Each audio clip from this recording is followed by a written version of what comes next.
السلام علیکم ورحمۃ اللہ وبرکاتہ۔ الحمد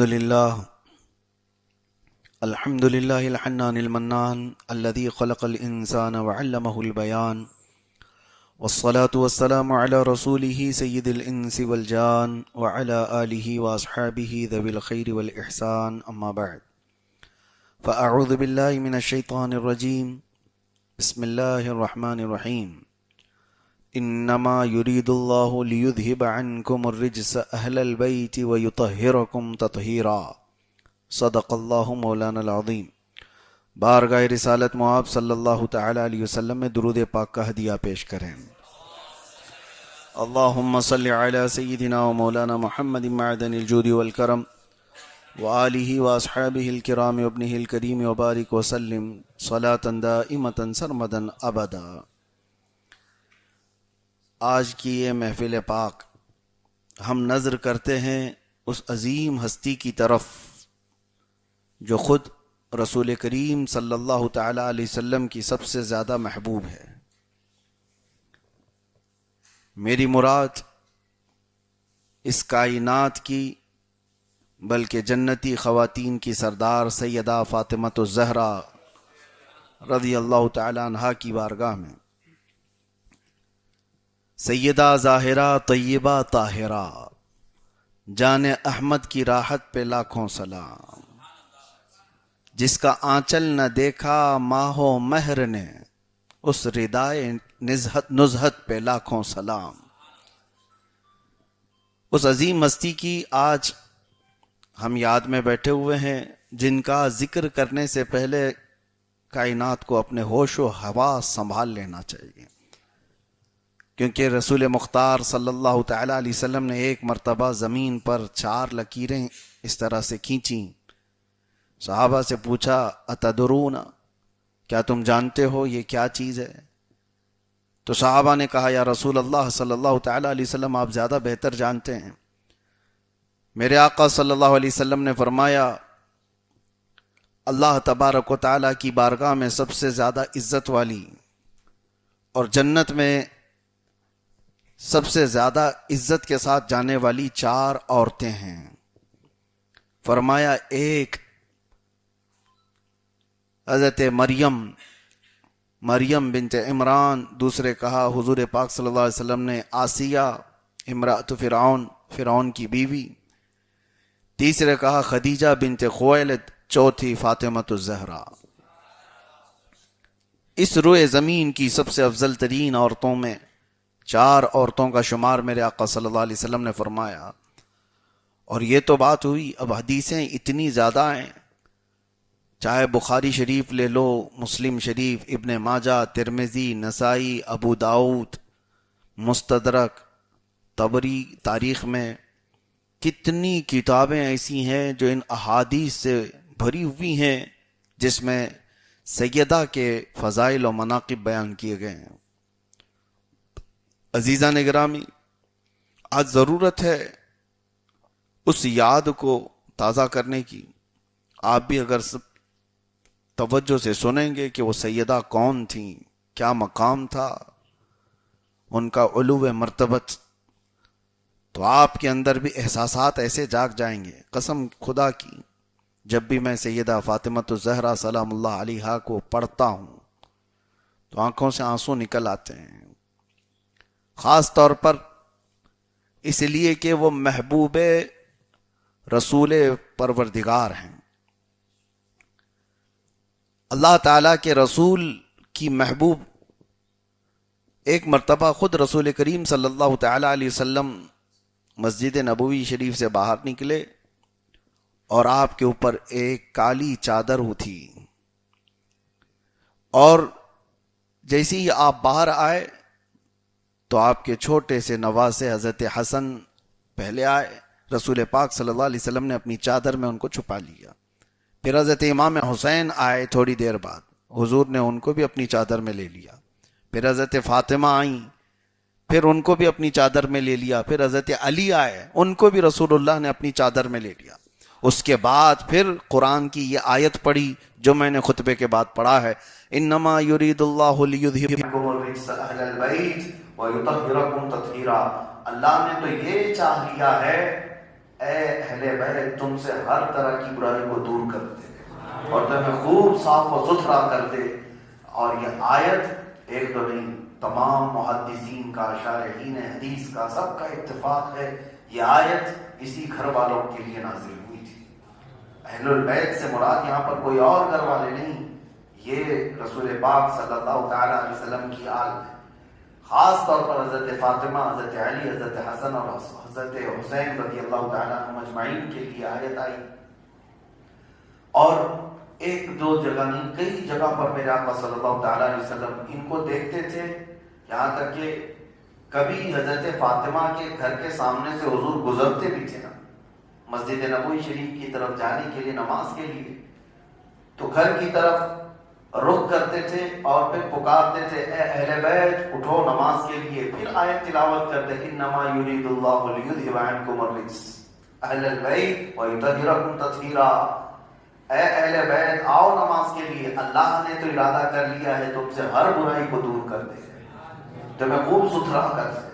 جب رسول پاک صلی اللہ علیہ وسلم ان کو مخاطب کرتے یہ آیت پڑھتے تھے، صحابہ کو یقین کے ساتھ یہ معلوم تھا کہ یہ آیت کے مصداق یہی گھر والے ہیں۔ اور سیدہ کائنات فاطمہ الزہرا رضی اللہ تعالی عنہا کے متعلق حدیثیں اتنی ہیں کہ وہ ایک محفل میں سما بھی نہیں سکتی۔ میں مختصر محفل کو جتنا ہو سکتا ہے آپ کے سامنے رکھنے کی کوشش کرتا ہوں۔ سیدہ کائنات فاطمہ الزہرا رضی اللہ تعالیٰ عنہ پیدا ہوئی مکہ مکرمہ میں، اور بعثت کے 5ویں سال یعنی رسول کریم صلی اللہ تعالیٰ علیہ وسلم نے اعلان نبوت فرمایا تھا، اس کے 5 سال کے بعد حضرت خدیجہ رضی اللہ تعالیٰ عنہ کے بطن پاک سے پیدا ہوئیں۔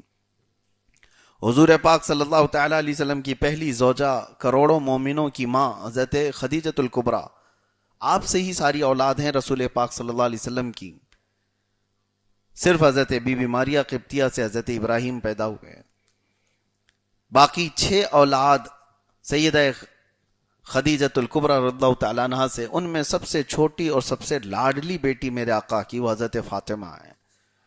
فاطمہ کا مطلب جانتے ہو آپ؟ حضور پاک صلی اللہ تعالیٰ علیہ وسلم سے پوچھا بھی گیا کہ آپ نے ان کا نام فاطمہ کیوں رکھا؟ فاطمہ کا مطلب ہوتا ہے دور کر دینے والی چیز، دور کر دینے والی چیز۔ تو بظاہر یہ سن کر کے ایسا لگتا ہے ایسا نام کیوں ہے، کیا دور کرنے والی؟ سنو، میرے آقا صلی اللہ علیہ وسلم فرماتے ہیں میں نے اس کا نام اس لیے فاطمہ رکھا کہ فاطمہ سے جو محبت کرتا ہے اس کو آگ سے دور کر دیا جاتا ہے۔ جو فاطمہ سے محبت کرے، فاطمہ کو جہنم سے، آگ سے دور کر دیا گیا، اور جو اس سے محبت کرتا ہے اسے آگ سے دور کر دیا جائے گا۔ انما فاطمۃ بضعۃ منی، حضور فرماتے ہیں فاطمہ میرے جگر کا ٹکڑا ہے۔ فمن احبها احبنی، جس نے اس سے محبت کیا اس نے مجھ سے محبت کیا ہے۔ فمن اغضبها فقد اغضبنی، جس نے اس کو ناراض کیا اس نے مجھے ناراض کیا ہے۔ رسول پاک صلی اللہ تعالیٰ علیہ وسلم نے یہ حدیث کئی جگہ پر ارشاد فرمائی، مختلف روایات ہیں جس میں یہی آپ کو مفہوم ملے گا، بیان یہ ملے گا۔ اللہ کے نبی صلی اللہ تعالیٰ علیہ وسلم نے فرمایا فاطمہ میرے جسم کا ٹکڑا ہے، کہیں فرمایا فاطمہ میرے جگر کا ٹکڑا ہے، اور پھر ہمیشہ یہ فرمایا جس نے اسے مشقت میں ڈالا اس نے مجھے مشقت میں ڈالا، جس نے اسے تکلیف دی اس نے مجھے تکلیف دی۔ اسی لیے اب آپ کو یہاں پر میں بتاؤں، رسول پاک صلی اللہ تعالیٰ علیہ وسلم کی حدیثوں کو اور حضور کی صحبت کو سب سے زیادہ قریب سے کون جانتے تھے؟ صحابہ جانتے تھے۔ اس سے پہلے میں نے خلفائے راشدین کا ذکر کیا۔ اب مجھے بتاؤ سیدنا ابو بکر صدیق رضی اللہ تعالیٰ عنہ سے زیادہ قریب کون تھا حضور کو سننے والا؟ رسول کریم صلی اللہ تعالیٰ علیہ وسلم کے ایسے ساتھیوں میں ہیں حضرت ابو بکر صدیق کہ اسلام لانے میں پہلے تو ہے، لیکن اسلام لانے سے پہلے بھی حضور پاک صلی اللہ علیہ وسلم کے دوست تھے۔ صرف آپ کی اور حضور صلی اللہ علیہ وسلم کی پیدائش میں 3 سال کا فرق تھا۔ حضور پاک صلی اللہ تعالیٰ علیہ وسلم 3 سال پہلے اور حضرت ابو بکر ان کے بعد۔ لیکن اکثر جوانی کے ایام حضرت ابو بکر صدیق حضور پاک صلی اللہ علیہ وسلم کے ساتھ گزارے، اعلان نبوت سے پہلے کے دوست ہیں. میں کیوں بتا رہا ہوں یہ بیچ میں بات؟ اس لیے کہ حضرت ابو بکر نے کیا یہ حدیث نہیں سنی ہوگی جس کو ساری حدیث کی کتابوں میں آج نقل کیا گیا ہے؟ بخاری سے لے کر کے مشکات تک ساری حدیث کی کتابوں میں یہ حدیث ملے گی. حضور نے فرمایا فاطمہ میرے جگر کا ٹکڑا ہے، جس نے اس سے محبت کیا اس نے مجھ سے محبت کیا، جس نے اسے ناراض کیا اس نے مجھے ناراض کیا. تو کیا ابو بکر صدیق نے یہ حدیث نہیں سنی ہوگی؟ اور اگر سنی ہوگی تو کیا وہ کبھی حضرت فاطمہ کو ناراض کر سکتے تھے؟ ہو سکتا ہے یہ ہمارے ذہن و دماغ میں بھی یہ بات نہیں آتی. وہ صدیق اکبر رضی اللہ تعالیٰ عنہ جو حضور پاک صلی اللہ تعالیٰ علیہ وسلم سے ریلیٹڈ منسوب ہر چیز کا ادب و احترام کرتے تھے، ہر چیز کا، حتیٰ کہ نبی پاک صلی اللہ تعالیٰ علیہ وسلم کی وہ اونٹنی جس پر میرے آقا سواری کرتے تھے، حضور کی وفات کے بعد اس پر کسی کو سوار ہونے نہیں دیا گیا، اس کا ادب و احترام کیا جاتا تھا. اور آج مسجد نبوی شریف میں آپ جائیں، حضور کا محراب آج بھی ہے، رسول کریم صلی اللہ تعالیٰ علیہ وسلم کا محراب حضور کی جالیوں سے قریب میں جو مسجد نبوی اصل تھی.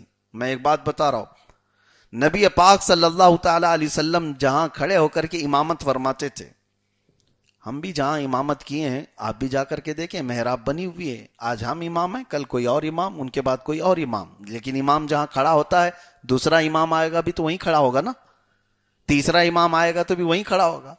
حضور پاک صلی اللہ تعالیٰ علیہ وسلم جہاں کھڑے ہو کر کے امامت فرماتے تھے، حضرت ابو بکر اپنے خلافت کے زمانے میں اس محراب کو آگے کر دیا اور حضور کے قدم جہاں ہوتے تھے وہاں پر اپنی پیشانی رکھنے کا جگہ بنا دیا.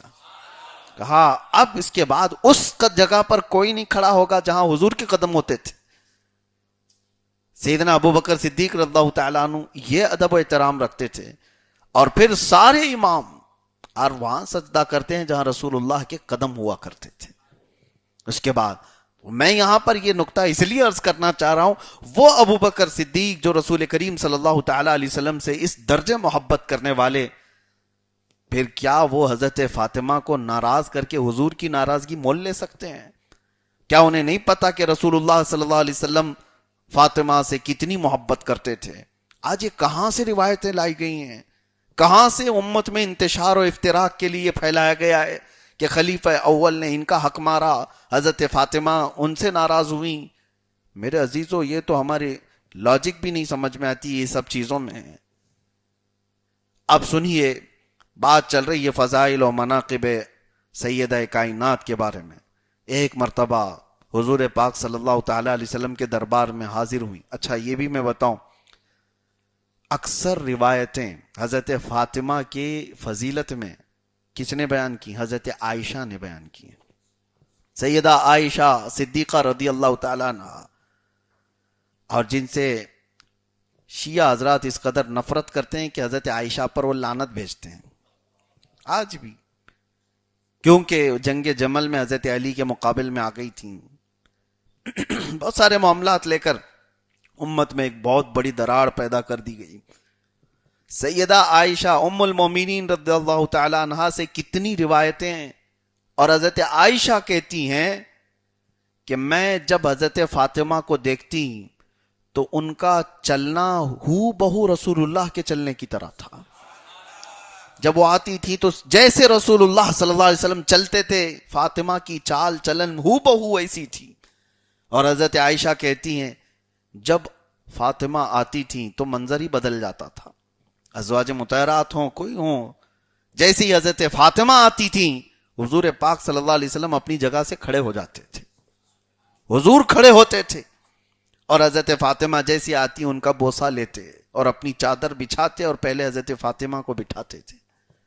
ایک مرتبہ کوئی بات لے کر حضرت فاطمہ آئیں، رسول پاک صلی اللہ تعالیٰ علیہ وسلم ان سے سرگوشی فرما رہے تھے. تھوڑی دیر کے بعد میرے آقا نے کیا فرمایا کہ ایک فرشتہ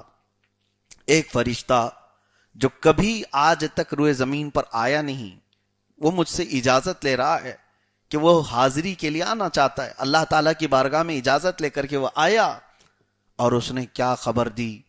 حضور پاک صلی اللہ تعالیٰ علیہ وسلم فرماتے ہیں وہ ایک فرشتہ جو کبھی نہیں آیا آج میرے دربار میں حاضری دیا اور اس نے کہا یا رسول اللہ صلی اللہ علیہ وسلم اللہ نے آپ کو سلام بھیجا اور پھر یہ ارشاد فرمایا کہ آپ کی یہ بیٹی پورے دنیا کی عورتوں کی سردار ہے. ایک لفظ سیدتو نساء العالمین کہا گیا، دنیا کی ساری عورتوں کی سردار ہے. اور ایک روایت میں میرے آقا فرماتے ہیں سیدتو نساء اہل الجنہ، جنتی عورتوں کی سردار ہیں. حدیثوں میں سیدہ کائنات فاطمہ الزہرا رضی اللہ تعالیٰ عنہ کو جب حضور یہ فرماتے ہیں پھر یوں پوچھتے ہیں مسکراتے ہوئے اما ترضین ان تکونی سیدۃ نساء اہل الجنہ، اے فاطمہ کیا تو اس بات سے راضی نہیں ہے کہ اللہ نے تجھ کو جنتی عورتوں کی سردار بنایا ہے؟ حضرت فاطمہ مسکرائیں. وہ کیسے انعامات تھے.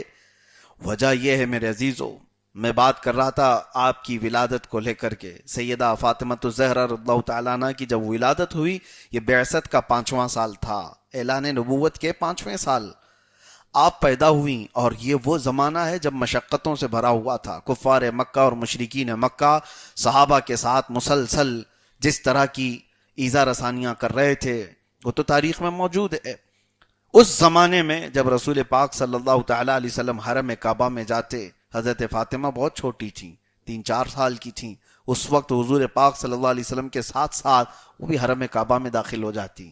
کبھی مشرکین مکہ، کفار مکہ حضور اکرم صلی اللہ تعالیٰ علیہ وسلم کو ایذا دینے کی کوشش کرتے، کچرے وغیرہ سب لانے کی کوشش کرتے. حضرت فاطمہ ان کا مقابلہ کرتی تھیں. چھوٹی عمر میں، بہت چھوٹی عمر میں ان کفار مکہ اور مشرکین مکہ سے اپنے باپ سید الانبیاء صلی اللہ تعالیٰ علیہ وسلم کی حفاظت کے لیے کھڑی ہو جاتی تھیں. 4 سال کی بچی اپنے باپ سے اس قدر قریب تھیں. اور یہاں تک کہ ایک بار رونے لگیں. رسول پاک صلی اللہ تعالیٰ علیہ وسلم اور ان کے قریش کے حالات کو دیکھ کر کے میرے آقا صلی اللہ تعالیٰ علیہ وسلم نے ان کو تسلی دیتے ہوئے کہا فاطمہ کبھی نہ رونا، گھبرانا مت، تیرے باپ کا رب اسے کبھی تنہا نہیں چھوڑے گا. یعنی میرا رب مجھے کبھی تنہا نہیں چھوڑے گا، تو گھبرانا مت. سیدہ کائنات کی ایک بات مجھے یہ احساس دیتی ہے، بیٹی کا باپ سے جو لگاؤ ہے وہ یہی ہونا چاہیے کہ اس زمانے سے سیدہ فاطمہ الزہرا رضی اللہ تعالیٰ عنہ اپنے والد گرامی کی ہر چیز کو اپنے کندھوں پر لیتی تھیں. ہر چیز کو. کبھی بھی پوری زندگی اگر میں ابھی بتاتا ہوں کبھی آپ کو نہیں لگے گا کہ باپ کے لیے ایسی ایسی خواہشات کا اظہار کیا ہو اور اپنی دنیاوی خواہشات، اپنی رغبتیں بتائی ہوں جیسے عام عورتیں کرتی ہیں. سیدہ فاطمہ الزہرا رضی اللہ تعالیٰ نے ہمیشہ رسول اللہ صلی اللہ علیہ وسلم کی رضا میں راضی رہیں، ہمیشہ. یہاں تک کہ بہت چھوٹی عمر تھی حضرت فاطمہ کی، جب آپ کی عمر 5 سال کی تھی جب آپ کی والدہ حضرت خدیجہ کا انتقال ہو گیا. ام المومنین حضرت خدیجہ کا انتقال ہوا. حضرت فاطمہ 5 سال کی عمر کی تھی. رسول پاک صلی اللہ تعالیٰ علیہ وسلم نے ان کی کفالت کی ذمہ داری حضرت فاطمہ بنت اسد جو حضرت علی کی ماں ہیں ان کے حوالے فرمائی تھی. وہ ان کی کفالت کرتی، ان کی تربیت فرماتی. لیکن ایک بات یہ یاد آتی ہے، رسول پاک صلی اللہ تعالیٰ علیہ وسلم حضرت فاطمہ کو ہمیشہ ان کی ماں کی فضیلت بیان کرتے تھے. تیری ماں دنیا کی پاکیزہ خواتین میں سے ہے.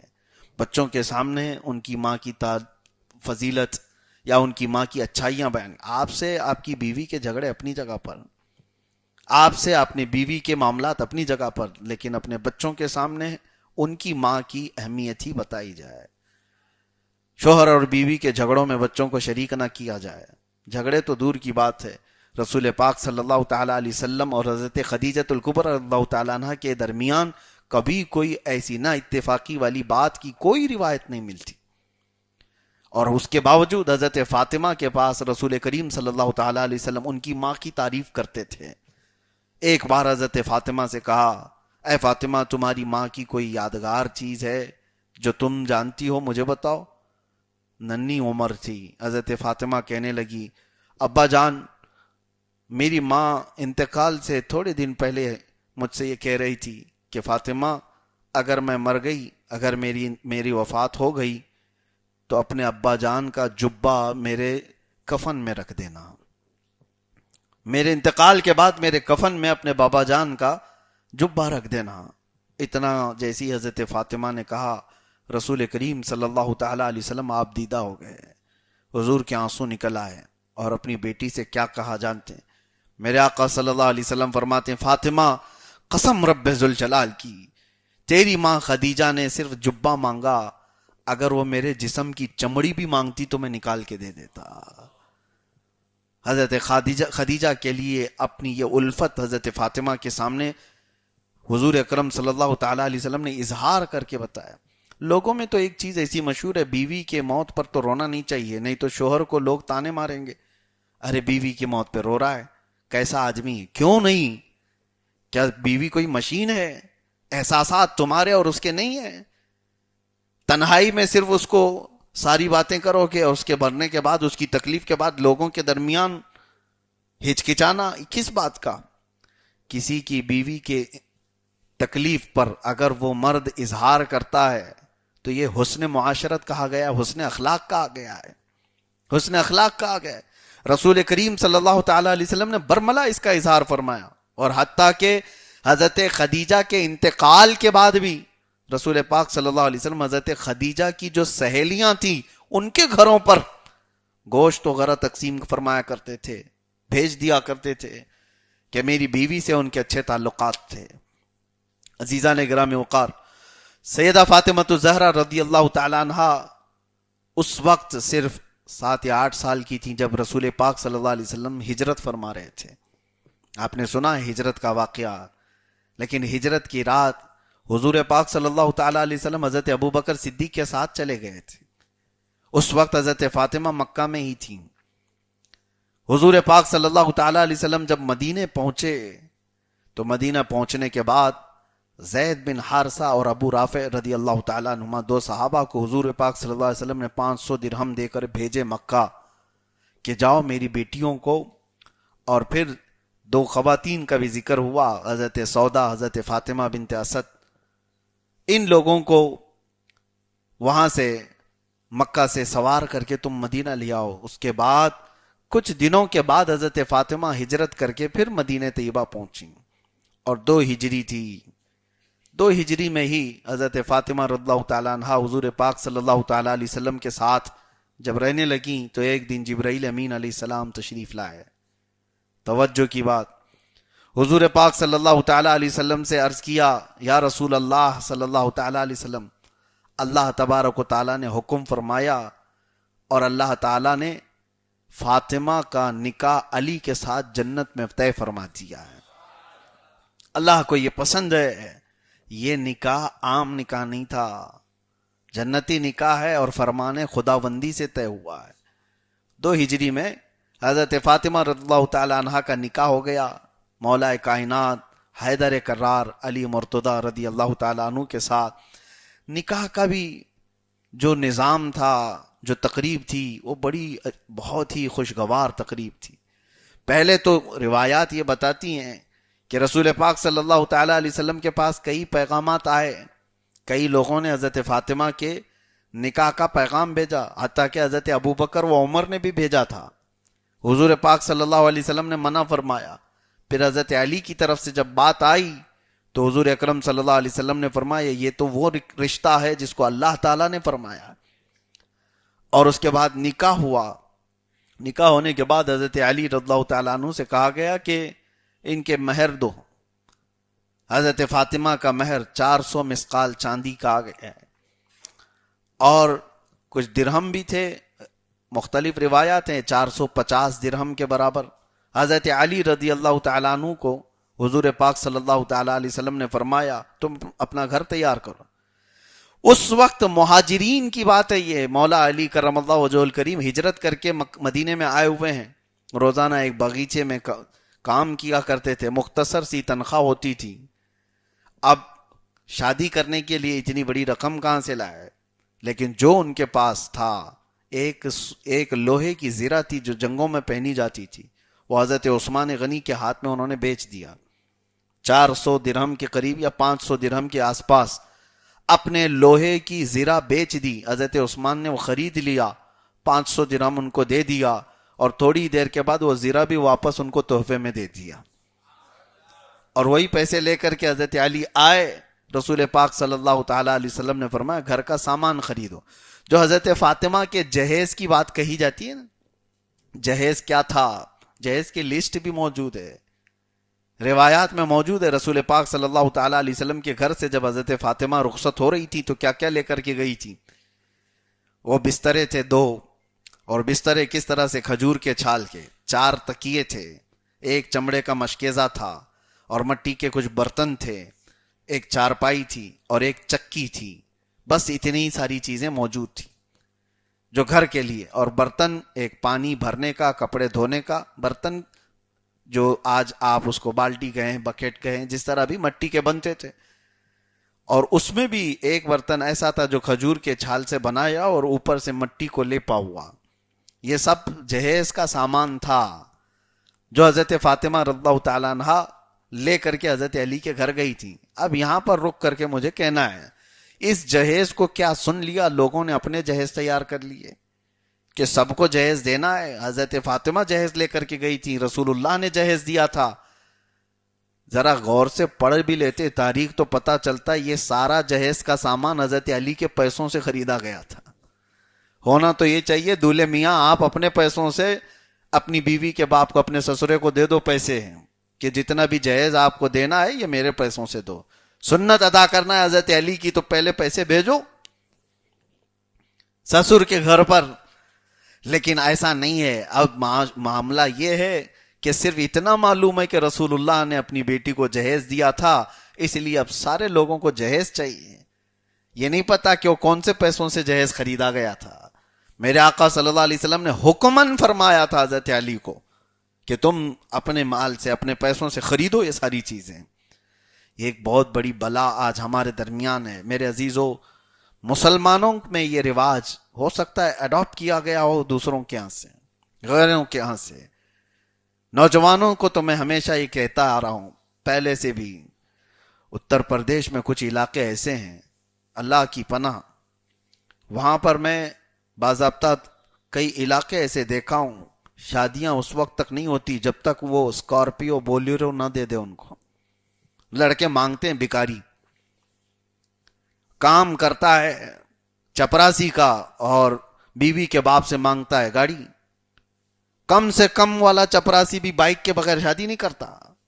حد تو اس وقت ہوئی, مجھے تعجب ہوا جو وہاں کے علم حاصل کیے ہوئے عالم دین بنے ہوئے نئے نئے نوجوان علماء ہیں, وہ بھی شادیوں میں جہیز لیتے ہیں, اپنے علم کو بیچتے ہیں. لعنت ہے ایسے علم پر جس پر عمل نہ ہو. تف ہے. پھر اصلاح کیسے ہوگی جب علم والے لوگ, کیونکہ میں نے جب سختی سے کچھ لوگوں سے کہا کہ کیسی بلا تم لوگ بنا کر کے رکھے ہو, شادی کو اتنا مشکل کیسے کر دیا ہے, تو لوگوں نے کہا کہ حضرت ہمارے ہاں تو سب علماء بھی تو لیتے ہیں. تو ان کے پاس تو یہ دلیل ہو گئی, علماء کا کرنا عوام کے لیے دلیل بن جاتی ہے. اسی لیے اس سے قبل بھی میں نے کہا علماء میں سے کوئی بھی ہو, اگر وہ رسول اللہ صلی اللہ تعالی علیہ وسلم کی شریعت طاہرہ اور حضور کی بیٹی کے اخلاق کردار پڑے ہوئے ہوں تو ہرگز ایسے برے رسموں کو ایجاد نہ کریں اور اس کے لیے دلیل نہ بنے. عوام الناس کے بھٹکنے اور بہکنے کا ذریعہ وہ بن جاتے ہیں. اللہ تبارک و تعالیٰ نے تمہیں مرد بنایا ہے, اور نوجوانوں اللہ نے تمہیں طاقت و قوت عطا کیا ہے. عورتوں سے زیادہ تم بردبار ہو, طاقتور ہو. ہر جگہ پر, ہر جگہ پر تمہیں کمانے کے لیے دیا گیا ہے, معاشرے کو بنانے کے نظام تمہیں دیے گئے ہیں, اسی لیے کہ سارے کام تمہارے ذمے ہیں. جب تم کمانے والے ہو تو یہ لالچ کہاں سے آئی کہ عورت کے باپ سے ہم لے لیں, عورت کے گھر سے ہم لے لیں. بزرگوں نے فرمایا کہ وہ منحوس شخص ہے, اس کے اوپر نحوست طاری رہ جاتی ہے جو اپنے سسرال سے بھکاری کی طرح لالچی نظروں سے دیکھتا رہتا ہے. سال نہیں گزرے کہ اپنی بیوی کو بھیج دیا, جا اپنے باپ سے لے کر کے آ جا. پھر تھوڑا سا کچھ ہوا تو بولے تیرے بھائی سے لے کے آ جا, وہ تو بڑا مالدار ہے, وہ کماتا ہے. کتنے گھر ایسے ہیں جو اپنی بہنوں کے گھر بچانے کے لیے اپنی کمائیاں اپنے داماد کے, اپنے بہنوی کے گھر بھیج رہے ہیں. یہ بڑی بری رسم ہے, بہت برا رواج ہے. امت مسلمہ میں تو یہ نہیں ہونی چاہیے. نوجوانوں سے جن کی شادیاں نہیں ہوئی وہ طے کر لو رسول اللہ کی شریعت پر عمل کرنا ہے یا ظالموں سے اڈاپٹ کیا ہوا رواج تمہیں یہاں پر رواج دینا ہے. فیصلہ تم کرو. میں ایم پی میں ایک علاقے میں تھا, میلاد شریف کا جلسہ تھا, 12ویں شریف کا جلسہ تھا. میں نے کہا حضور پاک صلی اللہ تعالی علیہ وسلم کی بارگاہ میں نذرانے کے طور پر نوجوانوں تم کیا دینا چاہتے ہو؟ تو پھر میں نے اعلان کیا تھا کہ 12 ایسے نوجوان کھڑے ہو جاؤ جو سنت مصطفیٰ کے مطابق نکاح کرنا چاہتے ہو, اپنے بیوی کے باپ پر دباؤ ڈالے بغیر. 12 نہیں, الحمدللہ 20 نوجوان تیار تھے. سٹیج پر آئے, ممبر پر کھڑے ہوئے, اعلان بھی کیا. یہ ہے حقیقی انقلاب کی بات. برے رسم و رواج کو میرے عزیزو آسمان سے آ کر کے ابھی کوئی نہیں بدلے گا, تم بدلو, تم اپنی زندگیوں میں بدلو. ہاں یہاں پر ایک مجبوری آ جاتی ہے نوجوانوں کی, مجھے پتا ہے. جوان تو ہمارے پاس وعدہ کر کے چلا گیا, پکا ارادہ بھی ہے اس کا, لیکن اس کی اماں چھوڑتی کہاں ہے, اس کا باپ چھوڑتا کہاں ہے. ابھی کی بات ہے, ابھی میرے اس سفر میں ایک نوجوان ملا, اتر پردیش کا ہی ہے. اب ہر ایک کا نام لے لیں تو ظاہر سی بات ہے ان تک تو یہ باتیں پہنچ ہی جاتی ہیں. نوجوان 25 سال کے آس پاس کا ہے, بڑے گھرانے کا ہے, لیکن اخلاق میں اچھا نوجوان. مدینہ طیبہ میں اس نے مجھ سے کہا کہ حضرت میں ویسی ہی نکاح کرنا چاہتا ہوں, شادی ویسی کرنا چاہتا ہوں, آپ کی تقریروں میں میں نے بہت بار سنا ہے, پورا ارادہ وہی ہے, آپ نکاح پڑھا دیں. میں کہا بالکل نکاح پڑھائیں گے. کہا کہ میری ماں کہتی ہے کہ اگر بغیر جہیز کے نکاح کرنا ہے تو ہمارے گھر سے نکل جاؤ, تو اتنا اچھا ہے, ہینڈسم ہے, ساری چیزیں ہیں, لوگ اسکارپیو تو کم سے کم دے ہی دیں گے. یعنی وہ بکرا ہے جس پر انویسٹ کیا گیا ہے قربانی کے لیے. یہ کیا رواج ہے؟ یہ ماں باپ آڑے آ جاتے نوجوانوں کو. اس وقت میرے عزیزو ایک حدیث میں اور سناتا ہوں. ماں باپ کی فضیلت, ماں باپ کی فرمان برداری سب اپنی جگہ پر, ان سے بدتمیزی اور ان کی بے ادبی اجازت نہیں اسلام میں. لیکن ایک قانون میں آپ کو بتاتا ہوں, لا طاعت مخلوق فی معصیت الخالق. اللہ کی نافرمانی میں پھر کسی بندے کی اطاعت ہو ہی نہیں سکتی. کوئی بندہ اگر اللہ کی اطاعت میں حکم دے رہا ہے, وہ میرا باپ ہو, میری ماں ہو, تو ہمیں سر جھکا دینا ہے کہ یہ شریعت کے مطابق ہے. شریعت سے ہٹ کر کے کوئی حکم آیا تو پھر باپ بھی نہیں, ماں بھی نہیں. ہمارے لیے سب سے پہلا حکم ہے میرے رب ذوالجلال کا. پہلا حکم ہے اللہ کیا چاہتا ہے, میرا نبی کیا چاہتا ہے, رسول کریم صلی اللہ تعالی علیہ وسلم کی رضا کیا ہے, یہ پہلے آپ دیکھیں. نوجوانوں کو یہ میں قانون دے کر کے جا رہا ہوں. شادی خوب اچھی کرو, تمہاری استطاعت تمہاری حیثیت کے مطابق کرو ساری چیزیں. ہاں کچھ لوگوں نے بہت ہی زیادہ کنجسٹڈ بھی بنا دیا ہے, جیسے وہ جماعتیں چلا چٹی والے لوگ, انہوں نے تو شادی کو پورا ہی وہ ختم کر دیا. نہیں, خالی 1-2 پلی والی 5 روپے کی ٹوپی پہنو, بس نکاح اس میں ہی کر لو, اجلا کرتا, بس اتنا ہی. نہیں, خوشی منانے کا حق ہے تمہارے پاس, تمہارے پاس عمدہ لباس پہننے کا حق ہے. رسول کریم صلی اللہ تعالی علیہ وسلم نے جب اپنی بیٹی کو رخصت کیا تھا تو اب اس کا انداز تو دیکھو. حدیثوں میں موجود ہے حضرت فاطمہ رضی اللہ تعالی عنہا ایک ذی الحجہ کو رخصت ہوئی تھی حضور اکرم صلی اللہ علیہ وسلم کے گھر سے, تو آپ کے لیے ایک بہت ہی قیمتی اونٹنی منگوائی گئی تھی جب حضرت فاطمہ کی ڈولی جا رہی تھی. اور اس وقت حضور پاک صلی اللہ تعالی علیہ وسلم کی ساری ازواج مطہرات حضرت فاطمہ کے آگے آگے چل رہی تھیں. انصار کی ساری عورتیں اس جلوس میں شامل تھیں جب حضرت فاطمہ جا رہی تھیں, اور صرف جا نہیں رہی تھیں, حضور پاک صلی اللہ تعالی علیہ وسلم کی ساری ازواج مطہرات رجزیہ اشعار بھی پڑھ رہی تھیں حضرت فاطمہ کی فضیلت میں. اس میں سب سے پہلے جو اشعار پڑھی حضرت ام سلمہ رضی اللہ تعالی عنہ نے. حضرت ام سلمہ نے ساری عورتوں کو مخاطب کر کے کہا, اے عورتوں آ جاؤ اس جلوس میں, دیکھو اس سواری پر کون بیٹھی ہے جس کو رسول اللہ نے جنتی جوانوں کی سردار کہا ہے. آج وہ نکاح کے بعد اپنے گھر جا رہی ہیں, اور اس کے بعد حضرت حفصہ رضی اللہ تعالیٰ عنہ آگے بڑھی, ان کے بھی اشعار ہیں عربی میں. انہوں نے کہا, اے انصار مدینہ کی خواتین. آج دیکھو رسول اللہ صلی اللہ تعالی علیہ وسلم کے گھر سے وہ خاتون جا رہی ہے جو رسول اللہ کو سب سے زیادہ عزیز ہے, اور اس کے گھر جا رہی ہے جو رسول اللہ کو سب سے زیادہ محبوب ہے. حضرت علی کے گھر جا رہی, یا حضرت حفصہ نے بیان کیا. اس کے بعد حضرت عائشہ صدیقہ رضی اللہ تعالیٰ عنہ آئیں اور کہا, اے خواتین, اے مدینے کی عورتیں, سب اپنے اپنے سروں پر حجاب ڈھک لو, اس لیے کہ تم جس کے نکاح کے اس جلوس میں جا رہی ہو اس سے تو اللہ کے فرشتے بھی حیا کرتے ہیں. حضرت فاطمہ کے فضیلت میں یہ باتیں پڑھی جا رہی تھیں, اور پیچھے انصار مدینہ کی خواتین سب اس جلوس میں شریک تھیں. اور جب مولا علی کے گھر پر یہ جلوس پہنچا تو وہاں استقبال کے لیے میرے آقا پہلے موجود تھے. رسول پاک صلی اللہ تعالی علیہ وسلم کھڑے ہوئے تھے اور حضرت علی کو ہاتھ میں ہاتھ دے کر کھڑے ہوئے تھے. جب حضرت فاطمہ آئیں ان کو اتارا گیا. دلہن کو جب اتارا جاتا ہے, یہ سارا نظام رسول اللہ کے گھرانے کا میں بتا رہا ہوں. پہلے میں نے کبھی اس چیز پر شاید آپ کے سامنے عرض نہ کیا ہو. حضور پاک صلی اللہ تعالی علیہ وسلم اپنی بیٹی کو خود اتارتے ہیں اور حضرت علی کے ساتھ لا کر دونوں کا ہاتھ پکڑ کر کے ملایا, اور اس کے بعد پانی منگوایا. میرے آقا صلی اللہ علیہ وسلم نے وضو فرمایا اور اپنے وضو کا بچا ہوا پانی دونوں کے جسموں پر چھڑکا اور فرمایا, اے اللہ, میں ان سے محبت کرتا ہوں, تو ان سے محبت فرما, اور ان کی اولاد میں قیامت تک شیطان رجیم سے ان کی ذریت کو محفوظ فرما. یہ رسول اللہ کی دعا تھی. حضرت فاطمہ اور حضرت علی کو پانی چھڑکا اور اس کے بعد یہ بھی دعا فرمایا کہ اے اللہ, ان کے جسم کے ہر حصے سے خوشبو پیدا فرما. اس کے بعد حضرت فاطمہ حضرت علی کے گھر پر آئی. یہ بیان اس لیے میں نے کہا, یہ کیا آپ کے سامنے کہ شادی کے لیے آپ کے پاس حق ہیں. خوشیاں منانا کوئی ناجائز و حرام نہیں. ہاں, کراس لمٹ کو کراس نہ کرو, باؤنڈری کو کراس نہ کرو جو شریعت نے بیان کی ہے. اس ضمن میں ہمارے ہاں جو چیزیں ہوتی ہیں شادیوں میں, عورتیں گھروں کے اندر دلہنوں کو سجا رہی ہیں شادی سے 1 دن پہلے 2 دن پہلے, یا ان کے ہاں کچھ اردو کے گیت گا رہی ہیں, اس سب کے لیے ہم منع نہیں کرتے. خوشیوں کے دن ہیں, ان کو اس کی اجازت ہے. ان کے مہندیاں, ان کی ہلدیاں, یہ اس بات کا خیال ضرور رکھیں. یہ ہلدی مہندی کہاں سے آئی؟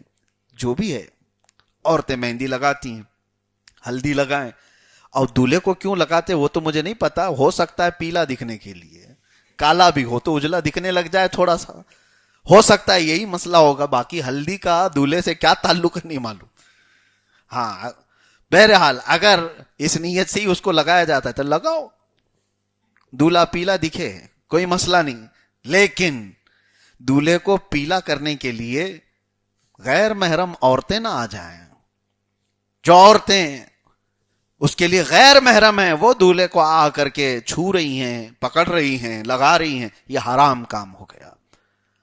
جہاں حرام کی آمیزش ہو گئی وہ ناجائز ہے, اور بغیر حرام کے خوشیوں کا اظہار کر رہا ہے. دولہے کے لیے ہو دلہن کے لیے, دولہا بیٹھا ہے اس کے لیے صحرا پڑا جا رہا ہے, دولہا بیٹھا ہوا ہے اس کے لیے محفل لگی ہوئی ہے, اور کوئی اس کی فضیلت کچھ بیان کر رہا ہے, کوئی اس کی تعریف کر رہا ہے. تم تو آسمان سے اترے ہوئے ہو, تم تو دودھ کے دھلے ہوئے ہو. یہ جو بھی ہے یہ شادیوں کے درمیان بیان کیے جانے والی باتیں, اس سے بھی منع نہیں ہے, اس سے بھی منع نہیں ہے. ہاں, یہ صحرا پڑھنا رواج رہا, بزرگوں کے درمیان بھی ہوتا رہا, اس سب سے ہم منع نہیں کرتے. ہاں, ان رسم و رواج کو ہم شدید طریقے سے مذمت کے ساتھ بیان کرتے ہیں کہ تم پھر اگر پٹاخے اڑانے لگ گئے اور اس کے بعد آتش بازیاں کرنے لگ گئے, جو چیزیں اسلام میں جائز نہیں ہیں.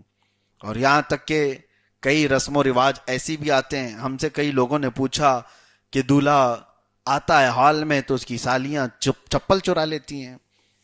کہا کیوں, چپل پہن کے نہیں آئی تھی گھر سے, دولہے کی کیوں چرا رہی ہیں؟ کبھی سالہ کبھی سالیاں. یہ رسم و رواج کے معاملات ہمیں تو آج تک سمجھ میں نہیں آئے کہاں کون سی کتاب سے ان کے پاس آئے.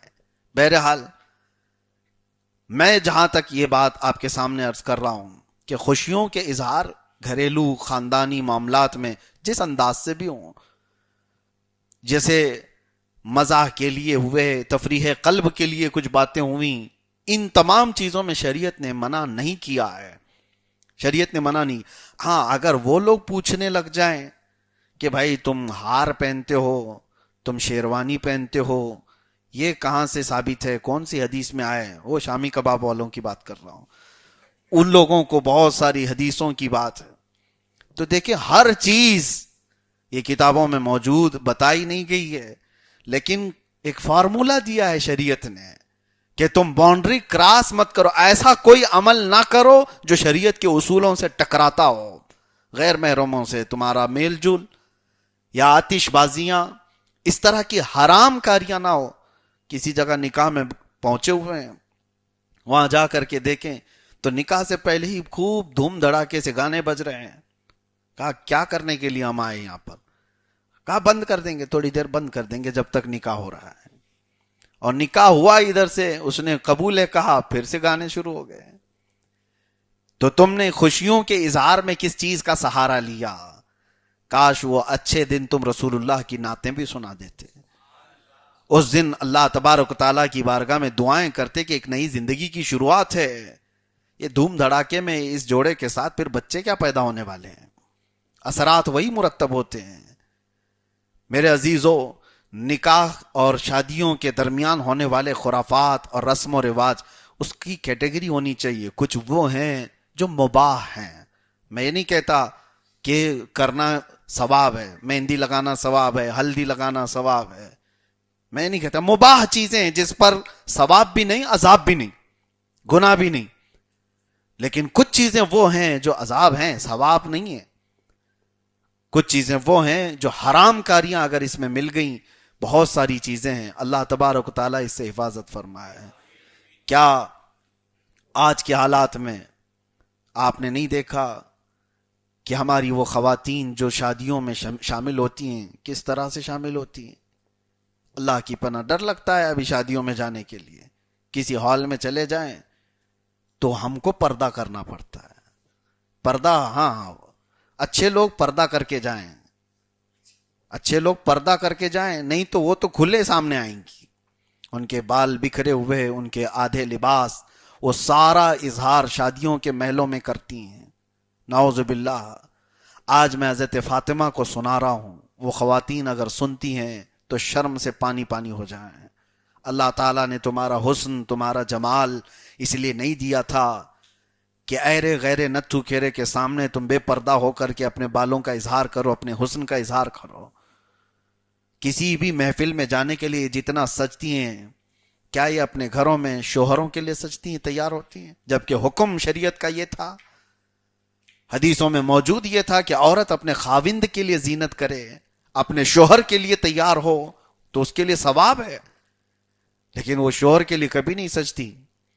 وہ تو جب پارٹی میں جانا ہو تو کچھ تو وہ ہوتی ہیں کہ اگر وہاں پر اللہ کی پناہ لائٹ بند کر دیں تو جنات بھاگ جائیں. ایسے حالات نہیں ہیں، آپ یہ سب چیزیں نہیں دیکھتے. حقیقت میں جنات ان سے بھاگتے ہوں گے. وہ جو لوگ کہتے ہیں اس عورت پر جن آیا، اس عورت پر جن آیا، مجھے کبھی تعجب ہوتا ہے، آیا کیسے؟ ڈر نہیں لگا بے پردہ عورت سے؟ خواتین کو سنبھلنے کی ضرورت ہے. سیدہ کائنات کے بارے میں امام اہل سنت فاضل بریلوی رضی اللہ تعالیٰ عنہ نے کیا خوب فرمایا، جس کے آنچل کو نہ دیکھا ماہو مہر نے. ماہو مہر کس کو کہتے ہیں؟ چاند اور سورج کو. اعلیٰ حضرت فرماتے ہیں جس کی آنچل کو چاند اور سورج نے بھی نہیں دیکھا ہے، اس کی ردائے نزہت پہ لاکھوں سلام. ایسی پاکیزہ چادر پہ لاکھوں سلام. سیدہ کائنات کے بارے میں فرمایا گیا ان کی آنچل کو چاند سورج نے نہیں دیکھا. وہ جس طرح سے زندگی گزار گئے، اللہ اکبر.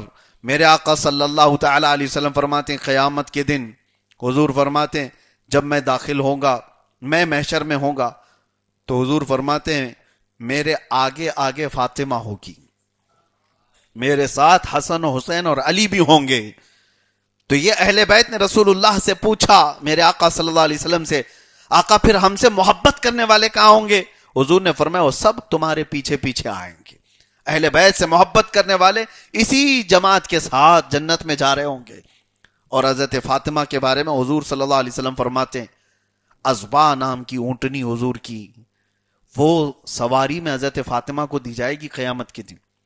میرے آقا صلی اللہ علیہ وسلم کی حدیث ہے کہ قیامت کے دن سارے انبیاء کرام اپنی اپنی سواریوں پر، جانوروں کی جو سواریاں تھیں وہ محشر کے میدان میں آئیں گے. حضرت صالح علیہ السلام ان کی اونٹنی پر آئیں گے، جو اونٹنی معجزہ تھی. وہ سارے نبی اپنی اپنی سواریوں پر آئیں گے اور نبی پاک صلی اللہ علیہ وسلم فرماتے ہیں میں براق پر سوار ہو کر آؤں گا، اور سوائے نبیوں کے کسی اور کی سواری کا ذکر نہیں ہے. اور حضور فرماتے ہیں صرف اسبا میری اونٹنی پر فاطمہ کو بٹھایا جائے گا، اور جب فاطمہ گزر رہی ہوں گی تو 70,000 حوران جنت ان کے ساتھ ہوگی، اور خواتین بھی ہوں گی، 70,000 خادمائیں ہوں گی. اور میرے آقا فرماتے ہیں جنت سے اچانک ایک فرشتہ ندا دیتا ہے، آواز دیتا ہے یا اہل الجمع یا اہل المحشر غضوا ابصارکم فإن فاطمہ بنت محمد تمر الی الجنہ. اے محشر والو اپنی آنکھیں نیچی کر لو، محمد کی بیٹی فاطمہ جنت کی طرف جا رہی ہے.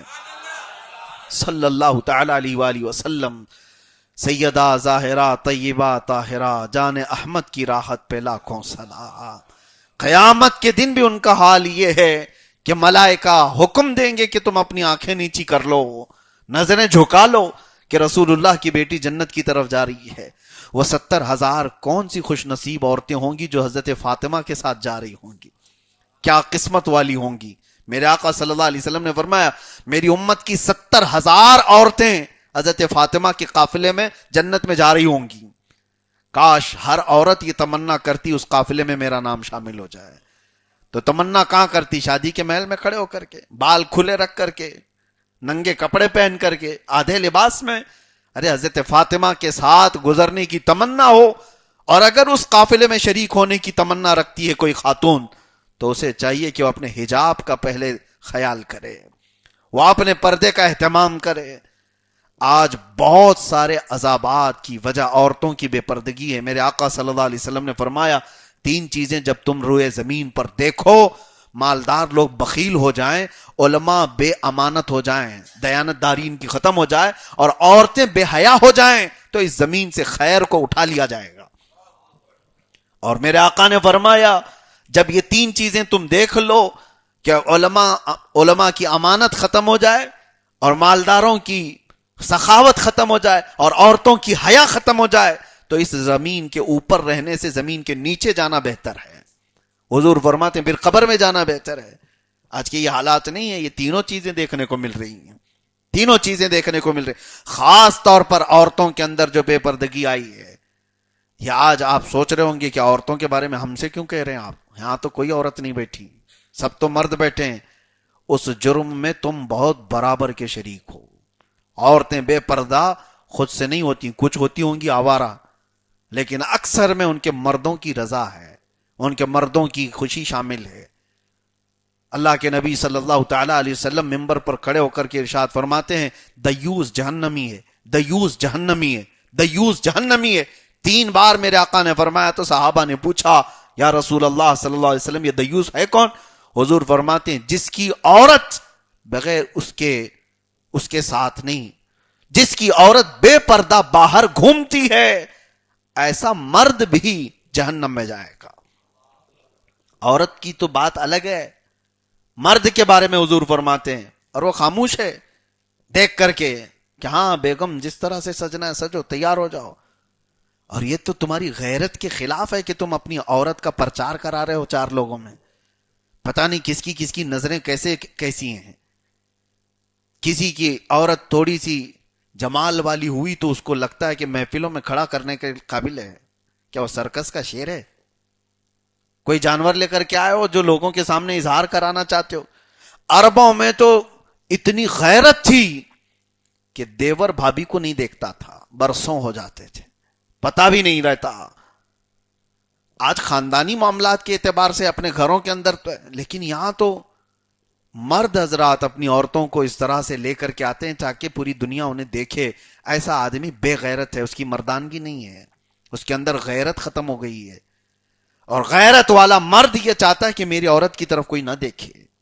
غیرت مند مرد اس کی تمنا یہ رہتی ہے کہ میری عورت کی طرف لوگوں کی نظر نہ جائے. وہ اپنی عورت کو بہت حفاظت کے ساتھ رکھتا ہے.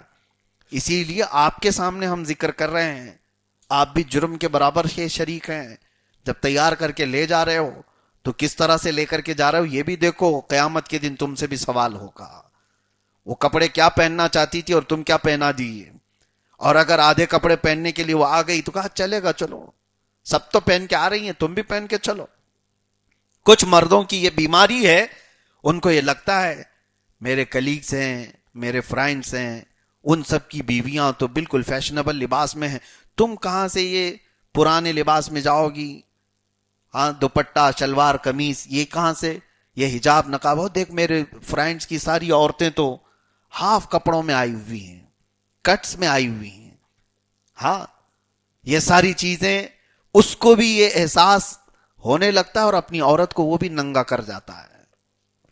اس جرم میں کتنے لوگ شریک ہو گئے انہیں اندازہ بھی نہیں. اسی لیے اے نوجوانوں اپنی غیرت کو بیدار کرو. عورتیں تمہارے پرچار کے لیے نہیں, تمہارے آنکھوں کے سکون کے لیے ہے.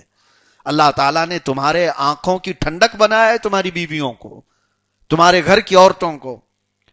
مجھ سے ایک بات آپ کو بتاتا ہوں.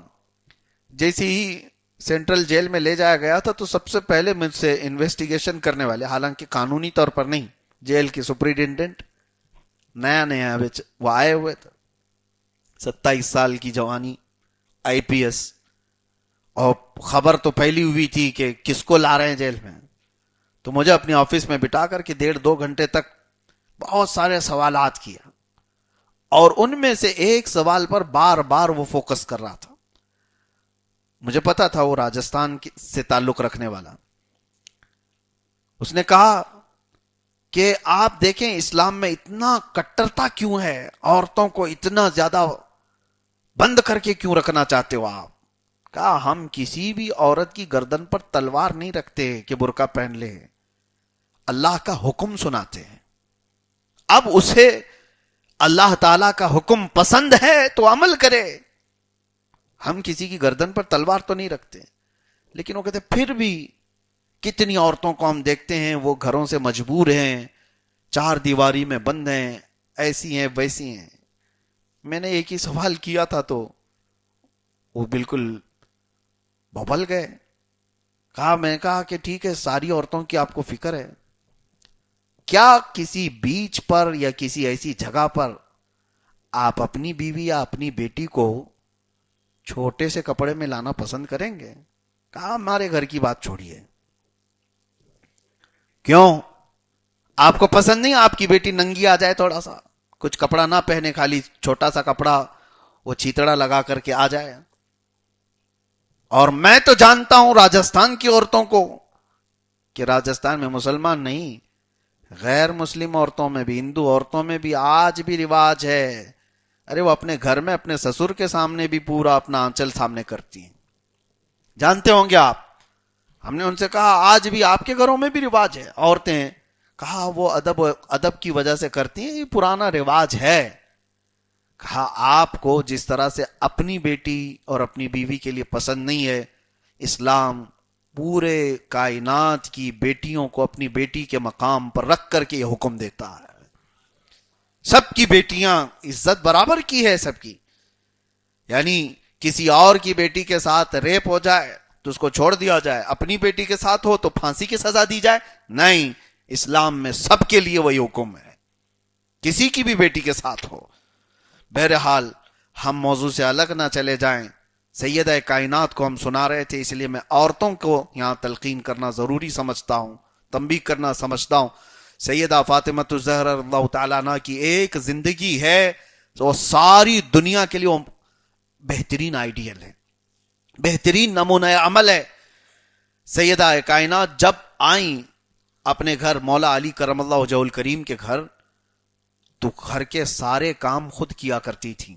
بڑے باپ کی بیٹی تھی, رسول اللہ کی بیٹی تھی, عزت و وقار میں کوئی کمی نہیں, جن کے لیے خود رسول اللہ کھڑے ہوتے تھے. حضرت علی کے گھر آئیں, مختصر سی آمدنی پر وہ صبر کرتی تھی. ایک بار حضور پاک صلی اللہ تعالی علیہ وسلم کے پاس وہ آئیں تو حضرت علی بھی پیچھے پیچھے آئے سننے کے لیے کہ حضرت فاطمہ کیا کہہ رہی ہیں میری شکایت. کچھ چھوٹی سی بات پر تکرار ہوئی تھی.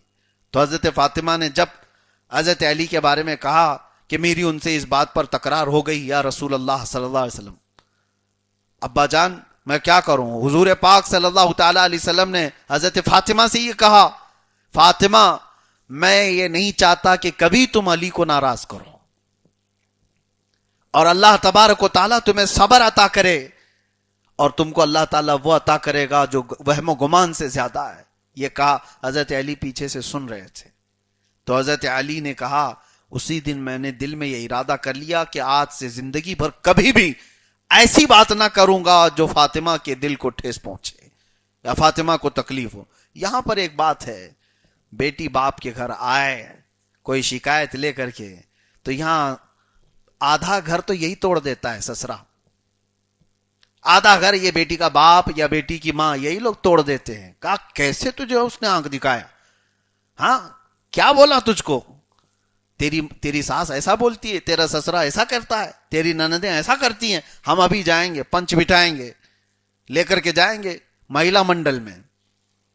یہ بیٹی کی ماں کرتی ہے، آدھا گھر یہ توڑ دیتی ہے. رسول پاک صلی اللہ تعالی علیہ وسلم اپنی بیٹی کو کیا کہہ رہے، فاطمہ میں یہ پسند نہیں کرتا کہ کبھی تم سے علی ناراض ہو، علی ناراض نہ ہو.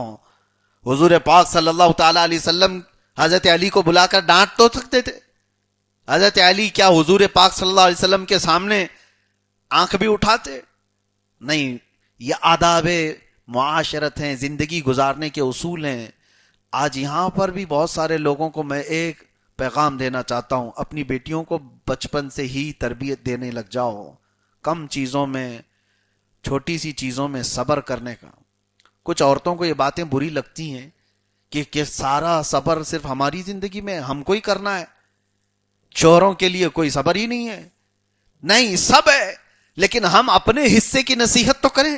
اپنی بیٹیوں کی تربیت ایسی کرو، ان سے کہو کہ ہمیشہ تمہیں اس طرح سے حالات نہیں ملنے والے جیسے باپ تمہیں پال رہا تھا. کچھ بیٹیاں گھروں میں جا کر کے شادی ہونے کے بعد اپنے شوہروں سے صرف اس لیے لڑتی ہیں کہ آج تک کبھی میرے باپ نے مجھ سے ایسا کروایا نہیں. ایک تو شادی ٹوٹنے کے قریب آئی تھی، وجہ کیا ہے، وہ صرف اتنی سی لڑائی ہے. بیوی یہ کہہ رہے، دلہن یہ کہہ رہی نہیں ہے، ابھی کہہ رہی میں اس لیے جھگڑا ہوا. میں اس کے شوہر سے پوچھا جھگڑا کس بات پر ہوا، کہا رکشے میں بیٹھے تھے اس لیے جھگڑا ہوا. کہا کیوں، رکشے میں بیٹھنے سے جھگڑا کیوں ہوا؟ کہا کہتی میری زندگی میں کبھی باپ نے مجھے رکشے میں بٹھایا نہیں تھا، اس لیے ابھی نئے شوہر نے رکشے میں بٹھایا. تو یہ لڑنے لگ گئی، اتنی چھوٹی باتوں پر لڑنے لگ گئی. کچھ لڑکیاں وہ ہیں جو اپنے شوہروں کی بہت بڑی بڑی شکایتیں ہمارے پاس لائی ہیں. ہاں بڑی شکایتیں، اگر آپ بھی سنیں تو بہت بڑی ہیں. ان لڑکیوں کی شکایت یہ تھی کہ میرا شوہر پیزا نہیں کھلاتا، ہاں میرا شوہر کبھی آئس کریم نہیں دلاتا، کبھی رات کو ایک بار بھی لے کے نہیں جاتا. یہ بہت بڑی بڑی شکایتیں ان کی ہیں. یہ کس وجہ سے آئی؟ باپ کی اور ماں کی صحیح تربیت نہ ہو. بچپن سے اپنی بیٹیوں کی تربیت ایسی کرو تاکہ ان کے گھر سکون کے ساتھ گزر سکے، لاڑ و پیار، محبت، ساری چیزیں اپنی بیٹیوں کے ساتھ پوری ہوں. کون باپ اپنی بیٹیوں سے محبت نہیں کرتا؟ بیٹیاں ہمارے آنکھوں کی ٹھنڈک ہیں، ہمارے جگر کی ٹکڑیاں، لیکن ساتھ میں انہیں یہ سمجھائیں کہ یہ زندگی بعد کی، ہمیشہ باپ کا پیار نہیں ہوتا، ہمیشہ تمہاری ماں کی یہ ممتا ساتھ نہیں رہتی.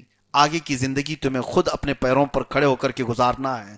کچھ سختیاں آئیں گی، کچھ مصیبتیں آئیں گی، ان کا سامنا کرنا ہوگا، کبھی گھر میں فاقہ ہوگا. ایک شوہر ایسا بھی میں جانتا ہوں، اپنے علاقے کرناٹک کی بات میں کہہ رہا ہوں، پیچھے نماز پڑھتا تھا، ذکر میں آتا تھا، بہت سارے دنوں کے بعد اچانک غائب ہوا. پوچھا گیا کیا ہوا؟ کہا کہ وہ تو چلا گیا، وہ بنگلور چلا گیا دوسری جگہ پر. کئی دنوں کے بعد پتا چلا کہ وہ بگڑ گیا ہے بہت بری طرح سے، شراب پی رہا ہے، نشہ کر رہا ہے، بہت ساری چیزیں ہو گئی چند ہی سالوں میں. میں آپ کو بتاتا ہوں، یہ کئی بار میں نے اپنے بیان میں بھی کہا. اس سے میں ایک دن ملاقات کے بعد پوچھا کہ کیا ہوا، وہ رونے لگ گیا. کہا میں آنے سے ڈر رہا تھا آپ کے پاس، شرم بھی آتی تھی، لیکن بات یہ ہے اچھی خاصی زندگیاں گزر رہی تھی، اب جا کر کے اس کو جس چیز کا احساس ہوا، ہمارے سامنے بول رہا تھا کہ میری بیوی کے جتنے ایکسپیکٹیشن ہیں وہ سب پورے میں کر ہی نہیں پاتا ہوں، اس کے سارے جتنے سامان ہیں وہ ساری چیزیں لا نہیں پاتا تھا، تنخواہ کم تھی، اور اس نے ہی مجھے کہا کہ اور بڑی نوکری کر لو، تو میں نوکری کرنے کے لیے ادھر چلا گیا، پھر بھی یہ ساری چیزیں ہو نہیں پاتی تھی گھر کی، میری بیوی کچھ نہ کچھ چیزیں بولتی اور پھر مجھے ٹونٹ مارتی اور میں شرمندہ ہو جاتا، کچھ نہ کچھ کر کے میری بیوی کے ساری چیزیں لے آؤں۔ اس کے بعد پھر سگریٹ پینے کی عادت پڑ گئی، پھر دوستوں کے مجمع میں بیٹھتے بیٹھتے پھر ٹینشن اتنا زیادہ ہو گیا، ڈپریشن میں آ گیا، پھر لوگوں نے مجھے شراب بھی پلا دیا، ڈرگس بھی دے دیا، وہاں تک پہنچ گیا۔ لیکن میرے عزیزو، جڑ کیا تھی اس کی؟ جڑ کیا تھی؟ ایک بھلے اچھے خاصے مرد کو بگاڑنے پر کبھی عورتوں کی خواہشات ہوتی ہیں، ان کی لمبی خواہشات۔ کچھ عورتوں کے میک اپ سیٹ ہی نہیں آ پاتے ان کے مردوں کی تنخواہوں پر، تو اس وجہ سے وہ لڑ رہی ہوتی ہیں، جھگڑ رہی ہوتی ہیں کہ میرا یہ سامان نہیں آ پاتا، وہ سامان نہیں آ پاتا۔ سیدہ کائنات فاطمہ الزہرا کے گھر میں دیکھو، اللہ اکبر، حضور پاک صلی اللہ تعالی علیہ وسلم ایک بار دوپہر کے وقت گھر سے باہر نکلے، اور اس وقت حضرت ابوبکر اور حضرت عمر بھی آئے، شدت کی گرمی تھی۔ نبی پاک صلی اللہ تعالی علیہ وسلم حضرت ابوبکر اور حضرت عمر سے کہتے ہیں کس چیز نے تمہیں باہر نکالا؟ حضرت ابوبکر اور حضرت عمر کہتے ہیں بھوک نے۔ حضور پاک صلی اللہ علیہ وسلم فرماتے ہیں مجھے بھی بھوک نے باہر نکالا، چلو چلتے ہیں۔ ایک کھجور کے باغیچے میں پہنچے، حضرت ابو ایوب انصاری کا تھا، ان سے کہا کہ تمہارے باغیچے میں کچھ پکی کھجوریں ہوں اتارو۔ ابو ایوب انصاری وہ میزبان رسول ہیں مدینہ طیبہ کے، جن کے گھر پر سب سے پہلے میرے آقا اترے تھے، انہوں نے کھجوریں اتاری اور اس کے بعد اپنے باغیچے میں ایک 6 مہینے کی بکری کا بچہ ذبح کیا اور رسول کریم صلی اللہ تعالی علیہ وسلم کے لیے، حضرت ابوبکر حضرت عمر کے لیے سالن بنوایا۔ میرے آقا صلی اللہ تعالی علیہ وسلم سالن کو 2 حصوں میں کرتے ہیں اور فرماتے ہیں ایک صحابی کہ حضور نے فرمایا لے جاؤ ایک آدھا حصہ فاطمہ کے گھر دے آؤ، وہ پچھلے 8 دن سے فاقے میں ہے۔ اس وقت آنکھوں میں آنسو آ گئے صحابہ کے، کسی کو خبر تک نہیں ہوتی کہ فاطمہ کے گھر میں چولہا نہیں جلتا۔ یہ صبر و قناعت والی ان کی زندگی تھی، کبھی اپنے شوہر کی یہ شکایت نہیں لے کر کے آئیں کہ میرے شوہر کی تنخواہ سے میرا گھر پورا نہیں ہو پاتا۔ اتنی تنخواہ تھی حضرت علی کرم اللہ وجہہ الکریم کی، آپ کو میں بتاؤں، ایک مرتبہ حضرت فاطمہ، ان کے دونوں بیٹے حضرت حسن و حسین بیمار ہوئے تھے تو منت کر لی تھی۔ یہ تذکرہ قرآن پاک کی آیتیں کس لیے نازل ہوئی میں بتا رہا ہوں، آیات کا شان نزول ہے 29ویں پارے میں سورہ دہر میں۔ منت مانگ لی کہ بیٹے صحیح ہو جائیں، صحت یاب ہو جائیں تو ہم 3 روزے رکھیں گے، سارے گھر والے 3 روزے رکھیں گے۔ بچے صحت یاب ہو گئے، گھر میں روزہ رکھا گیا۔ گھر میں 5 لوگ تھے، حسن و حسین، سیدہ فاطمہ، حضرت علی اور آپ کی ایک کنیزہ فضہ، اور منت کے روزے تھے۔ شام ہوئی، افطار کا وقت، حضرت علی رضی اللہ تعالیٰ عنہ اتنی کمائی کرتے تھے، 2 درہم آپ کی تنخواہ تھی، جس سے صرف اتنا آٹا آتا کہ 5 ہی روٹیاں بنتی تھی گھر میں، 5 روٹیاں جس سے بن جائیں حضرت علی کی تنخواہ سے۔ شام کے وقت گرم روٹیاں بنی ہوئی تھیں، اسی وقت ایک مسکین دروازے پر آیا اور اس نے آواز دی اے رسول اللہ کے گھر والوں، میں بھوکا ہوں، کھلاؤ۔ حضرت فاطمہ نے 5 روٹیاں ان کو دے دی۔ ایسا نہیں کہ روزے سے ہیں ہم 4 روٹیاں رکھ لیں، 1 دے دیں، 5 روٹیاں دے دیں۔ اور اس کے بعد دوسرے دن پانی پی کر کے روزہ رکھا۔ حضرت علی اسی حالت میں پھر کام کرنے کے لیے گئے، شام کو پھر اپنی تنخواہ لی اور آٹا خریدا اور گھر پر آئے، پھر روٹیاں بنی۔ آج پھر روٹیاں بنی تھی، ایک یتیم بچہ آ کر کھڑا ہو گیا، کہا کہ اے رسول اللہ کے گھر والوں، میں بھوکا ہوں، کھلاؤ۔ پھر 5 روٹیاں اس کو دے دی۔ 2 روزے اسی طرح چلے گئے، تیسرا روزہ تھا منت کے، اور پانی سے سحری ہوئی، تیسرا روزہ، اور اس کے بعد شام کا وقت، حضرت علی پھر آج اپنی تنخواہ لے آئے اور اس کے بعد روٹیاں بنی۔ جیل سے چھوٹا ہوا ایک قیدی آ گیا، دروازے پر کھڑے ہو کر اس نے بھی وہی آواز دی اے رسول اللہ کے گھر والوں، میں بھوکا ہوں، مجھے کچھ کھلاؤ۔ حضرت فاطمہ نے وہ 5 روٹیاں دے دی۔ تصور کر سکتے ہو 3 روزے اور بغیر کچھ کھائے ہوئے، صرف پانی پر سحری، پانی پر افطاری. یہاں تک کہ تیسرا دن تھا، حضرت حسنین کریمین کے پیٹ پیٹ سے لگ چکے تھے، وہ طاق میں دبک کر کے بیٹھے تھے دیواروں میں. رسول پاک صلی اللہ تعالی علیہ وسلم گھر میں داخل ہوئے اور اچانک دیکھا، آواز دی تو ان کی آواز نہیں نکل رہی تھی بچوں کی. رسول پاک صلی اللہ تعالی علیہ وسلم نے پوچھا یہ کیا حال ہے؟ تو حضرت فاطمہ نے واقعہ پورا سنایا کہ ہم نے منت کی اور روزے رکھے تھے، اور 3 دن تک کچھ لوگ مانگنے کے لیے آئے اور ہم نے ان کو دے دیا. حضور ابھی یہ سن رہے تھے کہ جبرائیل امین علیہ السلام تشریف لائے ہیں.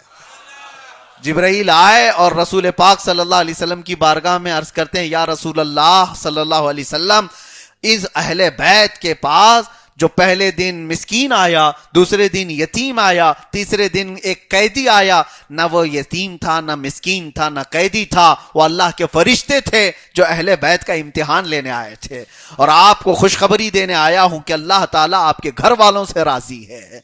اور اس کے بعد حضرت فاطمہ کو رسول پاک صلی اللہ علیہ وسلم نے خوشخبری دی اور جنت کا دسترخوان ان کے گھر پر اترا. اور قرآن کی یہ آیت آئی، وَيُطْعِمُونَ الطَّعَامَ عَلَى حُبِّهِ مِسْكِينًا وَيَتِيمًا وَأَسِيرًا. یہ وہ لوگ ہیں جو اللہ کی محبت میں کبھی مسکین کو کھلاتے ہیں، کبھی یتیم کو کھلاتے ہیں، اور کبھی قیدی کو کھلاتے ہیں. یہ آیت کسی اور کے لیے نہیں، یہ فاطمہ کے گھرانے کے لیے آئی. وہاں کبھی یہ شکایتیں تو نہیں تھی، نہ حضرت علی لڑ پڑے ان سے کہ فاطمہ کیا کل کا کل اٹھا کے دے دیتی ہو، کچھ تو رکھو. وہ کیسا گھرانہ تھا، حضرت فاطمہ دیتی رہی، حضرت علی کبھی اس پر شکایت نہیں، اعتراض نہیں. انہیں پتا تھا کہ اللہ کی رضا کے لیے اٹھے ہوئے ہاتھ ہیں، رسول اللہ کی بیٹی کا ہاتھ ہے. نہ اسے روکا، نہ شکایت کی کہ کل میں بھوکا کیسے کماؤں، پرسوں 3 دن کیسے کماؤں. حضرت علی نے کبھی حضرت فاطمہ کے اس کام پر سوال نہیں کیا. عزیزان گرامی وقار، یہ وہ گھرانہ ہے جس کے متعلق رسول کریم صلی اللہ تعالی علیہ وسلم فرماتے، ایک مرتبہ ایسا بھی ہوا، حضرت فاطمہ بیٹی ہوئی تھی کہ انصار کی عورتیں آئیں اور کہا ایک فلاں جگہ ایک شادی کی کچھ محفل تھی تو اس میں شریک ہونا ہے، فاطمہ تم بھی آؤ. حضرت فاطمہ ایسی محفلوں میں اکثر جاتی نہیں. حضور پاک صلی اللہ تعالی علیہ وسلم نے فرمایا فاطمہ جاؤ، ان خواتین کے ساتھ جاؤ، شریک ہو جاؤ. حضرت فاطمہ کے پاس جو لباس تھا وہ بوسیدہ لباس تھا، بوسیدہ لباس اس طرح کا تھا کہ جیسے بہت عمدہ کپڑے نہیں تھے. انہوں نے کہا یہی پہن کر کے جاؤں، تو حضرت فاطمہ وہی کپڑے پہن کر کے اس شادی کی محفل میں جہاں گئی، وہاں تو عورتیں بڑے عمدہ عمدہ کپڑے پہن کر کے آئی تھیں، سب مالدار عورتیں اچھے اچھے کپڑے پہن کر کے آئیں. حضرت فاطمہ اس دعوت سے جلدی واپس آئی اور تھوڑی سی غمگین تھی. حضور پاک صلی اللہ تعالی علیہ وسلم نے حضرت فاطمہ کو بلایا، پوچھا فاطمہ غمگین کیوں؟ کہا وہاں تو سب عمدہ عمدہ لباس پہن کے آئے ہوئے تھے اور رسول اللہ کی بیٹی پرانا لباس پہن کر گئی ہوئی تھی، کہیں وہ مجھے ہلکا نہ سمجھ رہے ہوں. میرے آقا صلی اللہ تعالی علیہ وسلم نے فرمایا وہاں کون کون عورتیں تھیں؟ کہا فلاں فلاں. حضور نے عورتوں میں سے کچھ کو بلایا، ان عورتوں میں ایک کو پوچھا کیسی تھی دعوت؟ وہ خاتون کہتی ہیں یا رسول اللہ صلی اللہ علیہ وسلم دعوت ایک طرف، چرچے صرف فاطمہ کے لباس کے چل رہے تھے، چرچے صرف فاطمہ کے لباس کے چل رہے تھے. دوسری عورت کہتی ہیں ہمیں اندازہ نہیں تھا کہ فاطمہ اتنا عمدہ لباس پہن کر کے آئی تھی. سب عورتیں یہ کہنے لگی، وہ سب چلی گئی تو حضور مسکرائے. حضرت فاطمہ کہتی یا رسول اللہ میں تو یہ پرانا لباس پہن کے گئی تھی، یہ عورتیں کیسے اس طرح کی باتیں کر رہی ہیں؟ حضور پاک صلی اللہ تعالی علیہ وسلم فرماتے ہیں فاطمہ اللہ نے تیرے جسم کو ایسا بنایا ہے کہ جو اس سے مس ہو جائے وہ دنیا کا سب سے عمدہ کہلاتا ہے. ان کی آنکھوں میں اللہ نے دنیا کا سب سے عمدہ لباس بنا کر کے رکھا ہے، اور اسی لیے حضور نے کیا فرمایا میں نے تمہارا نام ہی فاطمہ رکھا، جو تم سے محبت کرے اس کو اللہ تعالیٰ آگ سے دور کر دیتا ہے. اب سنیے جو اہل بیت کے گھرانے کی سخاوتیں ہیں، اللہ اکبر. اسی لیے ہم بھکاری ہیں اس دربار کے اور اس آستانے کے، میرے آقا صلی اللہ تعالی علیہ وسلم کے اس گھرانے کے، اس لیے کہ ہمیں پتہ ہے وہاں سے کبھی خالی ہاتھ نہیں لوٹتا.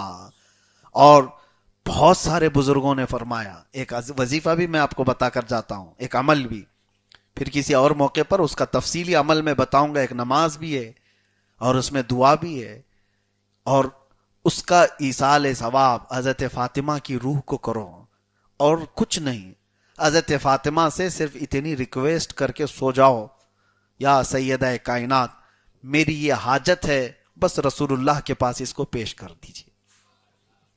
بزرگوں نے اس کو لکھا ہے، کہا کہ اگر تمہاری حاجت رسول پاک صلی اللہ علیہ وسلم کے پاس حضرت فاطمہ نے پیش کر دی تو مجال ہی نہیں کہ رسول اللہ صلی اللہ تعالی علیہ وسلم کی بارگاہ سے تمہیں اس کی اجابت نہ ملے، ایسا ہو ہی نہیں سکتا۔ حضرت فاطمہ کی کسی بات کو حضور کبھی رد نہیں کرتے۔ بزرگوں نے فرمایا رسول پاک صلی اللہ تعالی علیہ وسلم کی بارگاہ میں صحابہ کرام رضوان اللہ تعالی علیہ مجمعین بھی کبھی کوئی وسیلہ پیش کرتے تو اہل بیت کا پیش کرتے تھے۔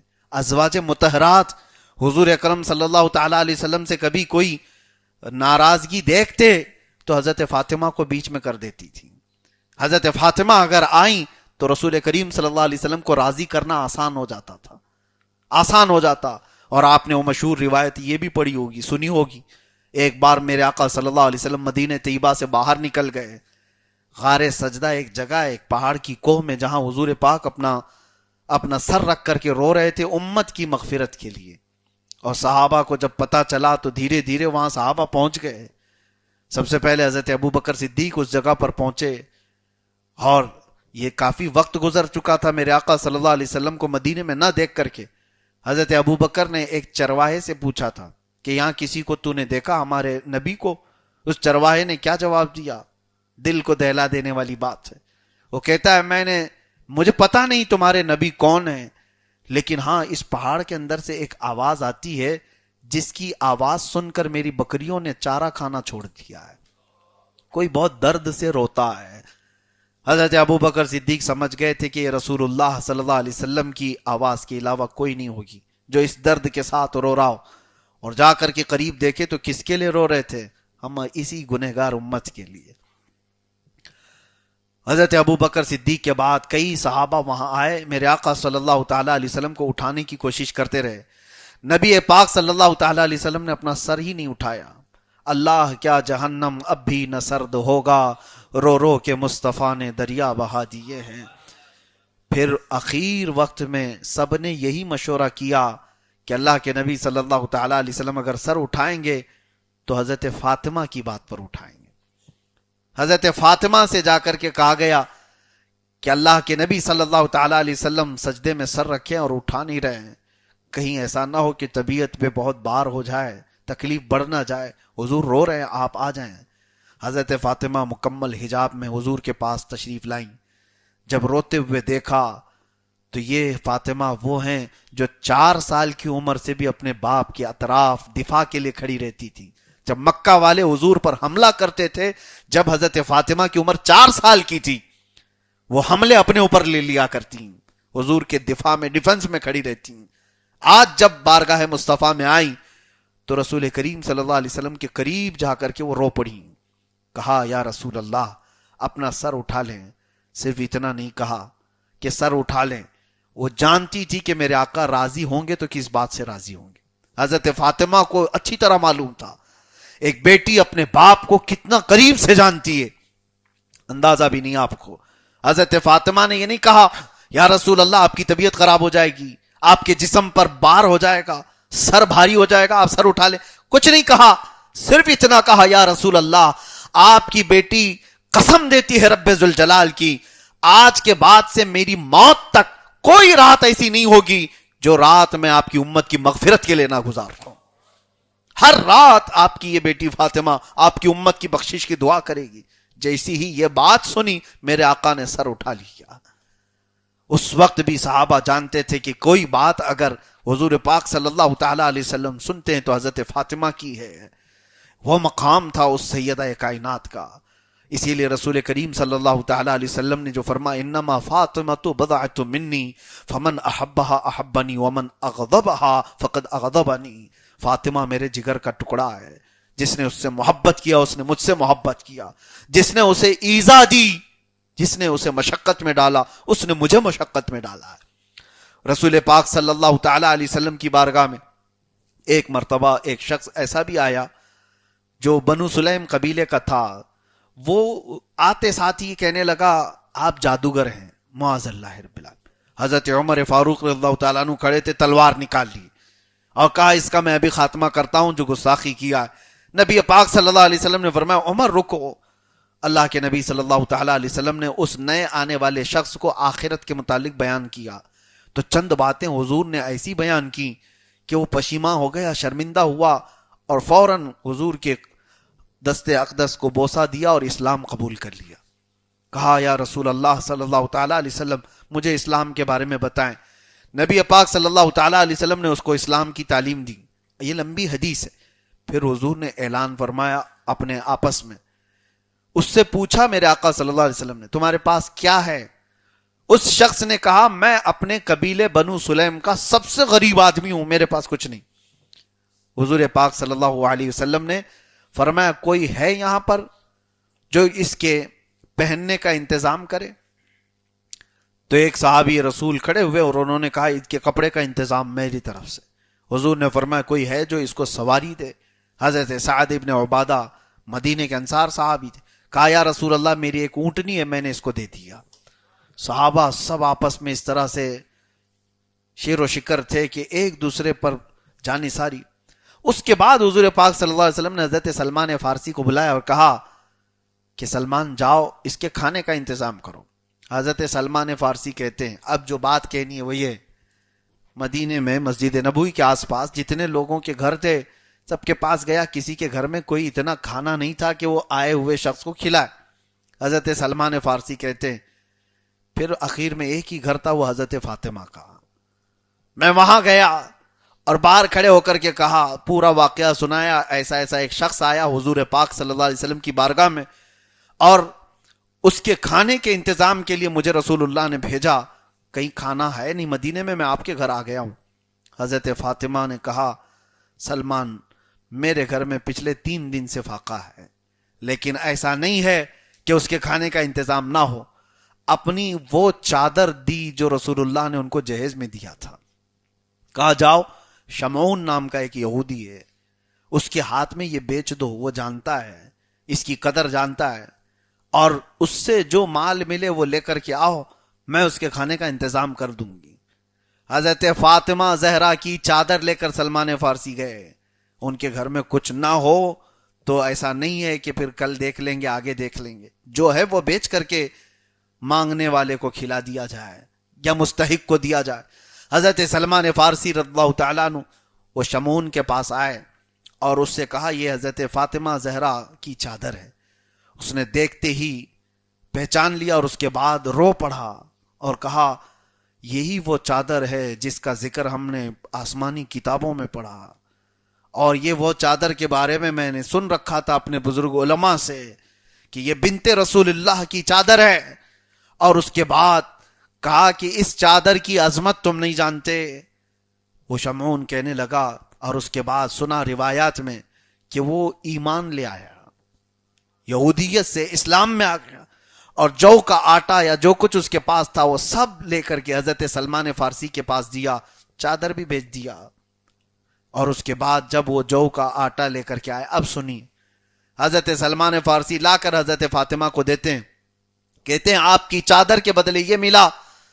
اس کے بعد جب حضرت فاطمہ کے پاس آیا وہ مال، آٹا یا جو کچھ بھی تھا، وہ سب کا سب پکا کر کے حضرت فاطمہ نے حضرت سلمان فارسی کے ہاتھ میں دیا، کہا جاؤ مہمان رسول کو بھوکا رہنے نہ دینا، رسول اللہ کا مہمان ہے اسے کھلاؤ۔ حضرت سلمان فارسی وہ لیتے ہیں اور پلٹ کر کے کہتے ہیں آپ کے گھر میں بھی تو کچھ رکھ لو، آپ کا ہے کھانا، آپ کی ہیں روٹیاں، آپ بھی تو کچھ رکھ لو۔ حضرت فاطمہ کہتی ہیں ہمارا اللہ مالک ہے، جو آیا ہوا ہے اس کو پہلے کھلا دو۔ یہ لجپال گھرانہ تھا میرے آقا صلی اللہ علیہ وسلم کا، اور اتنا سخی گھرانہ تھا، کبھی اپنے پیٹ کو بھرنے کی کوشش نہیں کی۔ اس کے بعد جب یہ بات آئی میرے آقا صلی اللہ تعالی علیہ وسلم کی بارگاہ میں، پھر وہی فضیلت نازل ہوئی جبرائیل امین کی طرف سے کہ اللہ آپ کی بیٹی سے راضی ہوا۔ عزیزان گرامی وقار، ایک بات اور میں کہتا ہوں، فاطمہ زہرا رضی اللہ تعالیٰ عنہا سلام اللہ علیہا، ان کے مناقب بیان کرتے کرتے آپ پوری رات سنیں گے۔ میں نے وہ پوری حدیثیں آپ کے سامنے رکھی نہیں جو بخاری کی ہیں، مسلم کی ہیں، ترمذی کی ہیں، ابو داؤد کی ہیں. اتنی حدیثیں ہیں جو حضرت فاطمہ زہرا رضی اللہ تعالیٰ عنہ کے متعلق آئی ہوئی ہیں. نبی پاک صلی اللہ تعالیٰ علیہ وسلم نے ان کے مقام اور ان کے شان کو کس طرح بیان کیا. یہ محفل شیعوں کی محفل نہیں ہے. کوئی اگر یہ سمجھ رہا ہے کہ جہاں زہرا کی بات کی جاتی ہو وہ صرف شیعوں کی محفل، ہرگز نہیں.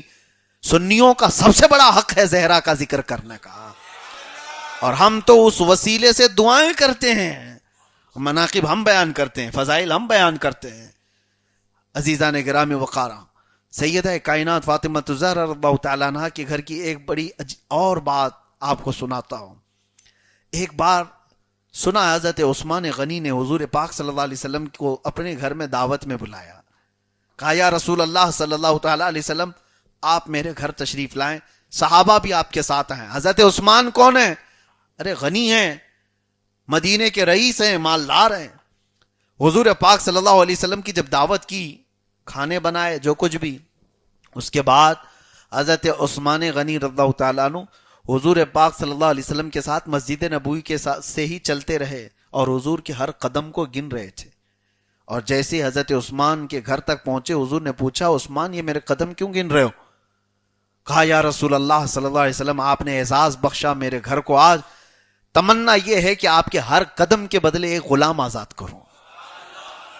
ایک غلام آزاد کرنا آسان بات نہیں. آج کے زمانے کے تقریباً یوں سمجھ لو کہ 50 لاکھ روپے دے دینا، 1 کروڑ دے دینا، بڑی قیمت ہوا کرتی تھی غلاموں کی.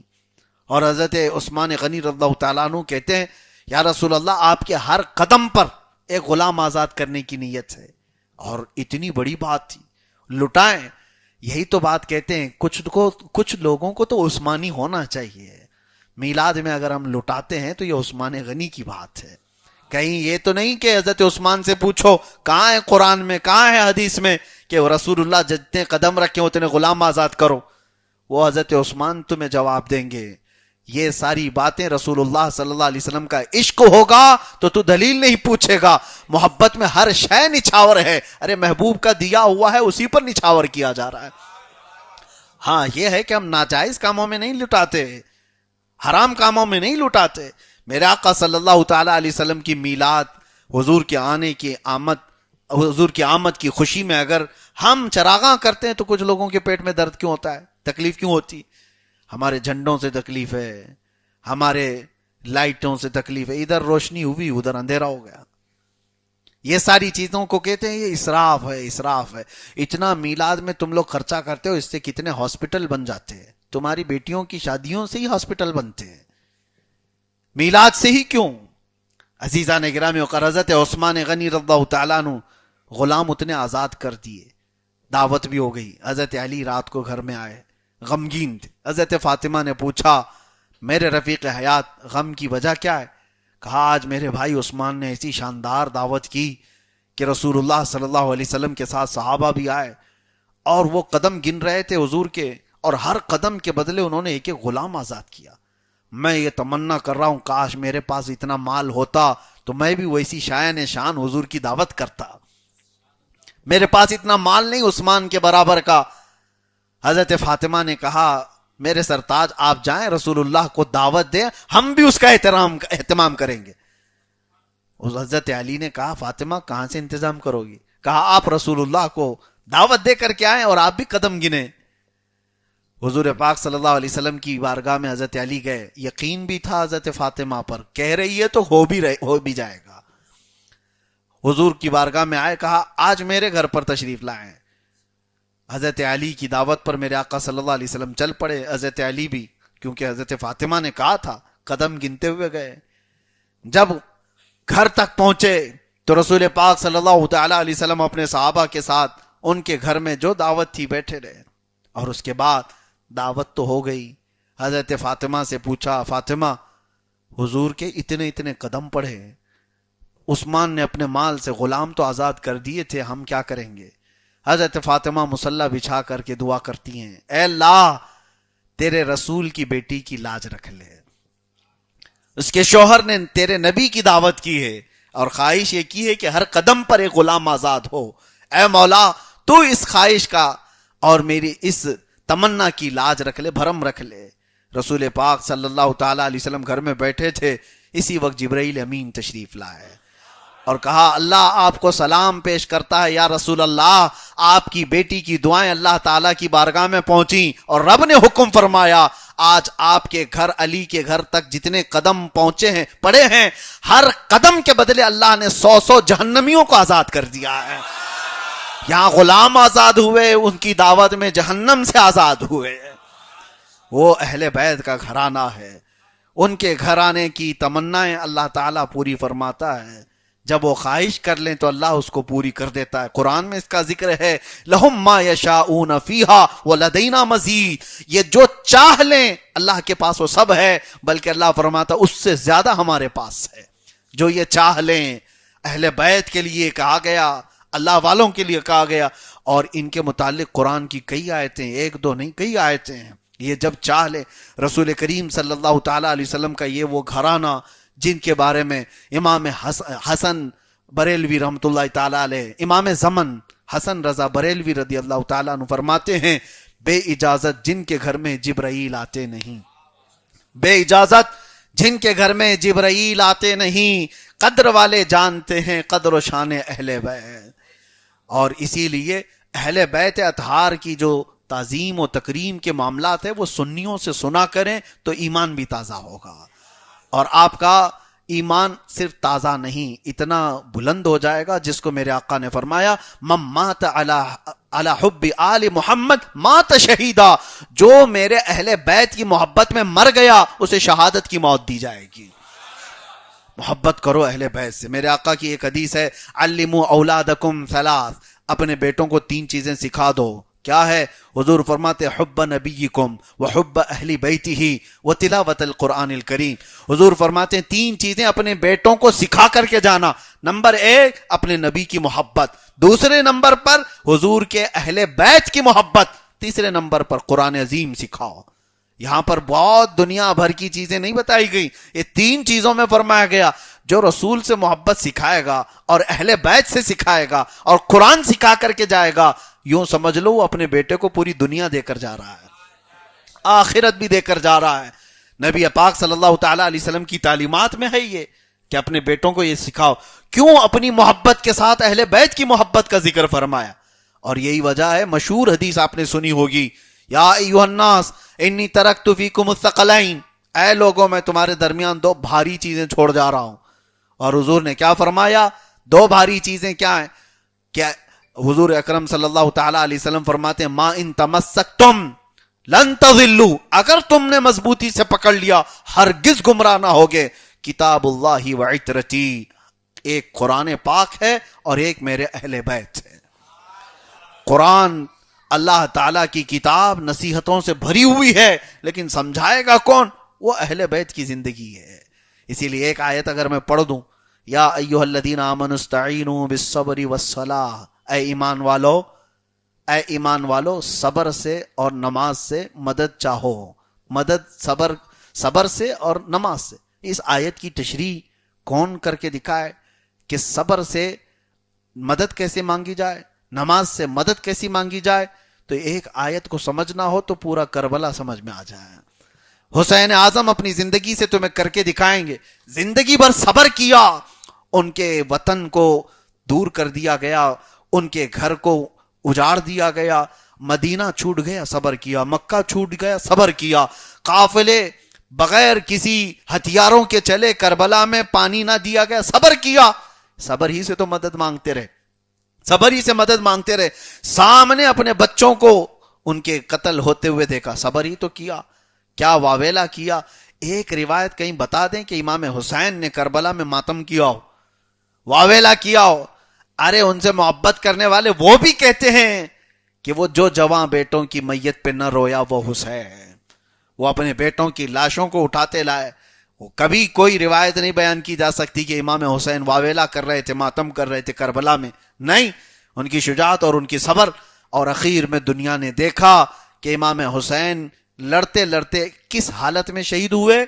نماز کی حالت میں۔ زندگی حسین کی بتاتی ہے صبر سے شروع کرو، نماز پہ ختم کرو. یہی آیت کا مصداق ہے. قرآن نے کہا یا ایھا الذین آمنوا استعینوا بالصبر والصلاۃ، اے ایمان والو صبر سے مدد مانگو اور نماز سے مدد مانگو. کر کے دکھایا تو اہل بیت نے دکھایا ہے، ایک بھی نہیں، اہل بیت کی زندگیاں اس کی شاہد ہیں. بہرحال سیدہ کائنات فاطمہ الزہرا سلام اللہ علیہا کی بارگاہ میں آج ہم نے نذرانِ عقیدت پیش کیا ہے، اپنی محبتوں کے عقیدت کے گلہا پیش کیے ہیں، اور صرف اس نیت سے کہ اللہ تعالیٰ قبول فرمائے.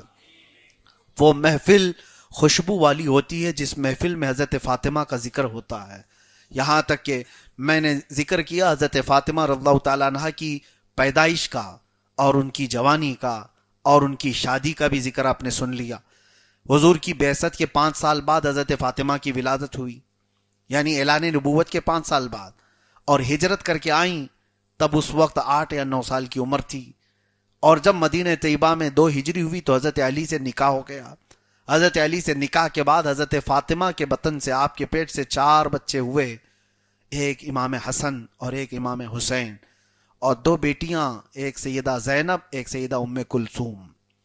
4 اولاد حضرت فاطمہ کے بطن سے پیدا ہوئیں، اور 2 تو وہ ہیں حضرت امام حسن اور امام حسین جن کا نام خود رسول اللہ نے رکھا، اور حضرت زینب اور ام کلثوم 2 بیٹیاں.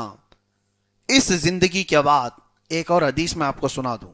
حضور پاک صلی اللہ علیہ وسلم ایک دن ممبر پر کھڑے ہو کر کے فرماتے ہیں کہ کئی قبیلوں کے لوگوں نے یہ مجھ سے اجازت مانگی کہ ہم اپنی بیٹیاں علی سے بیاہ کرنا چاہتے ہیں، علی سے ہماری بیٹیوں کا نکاح کرنا چاہتے ہیں.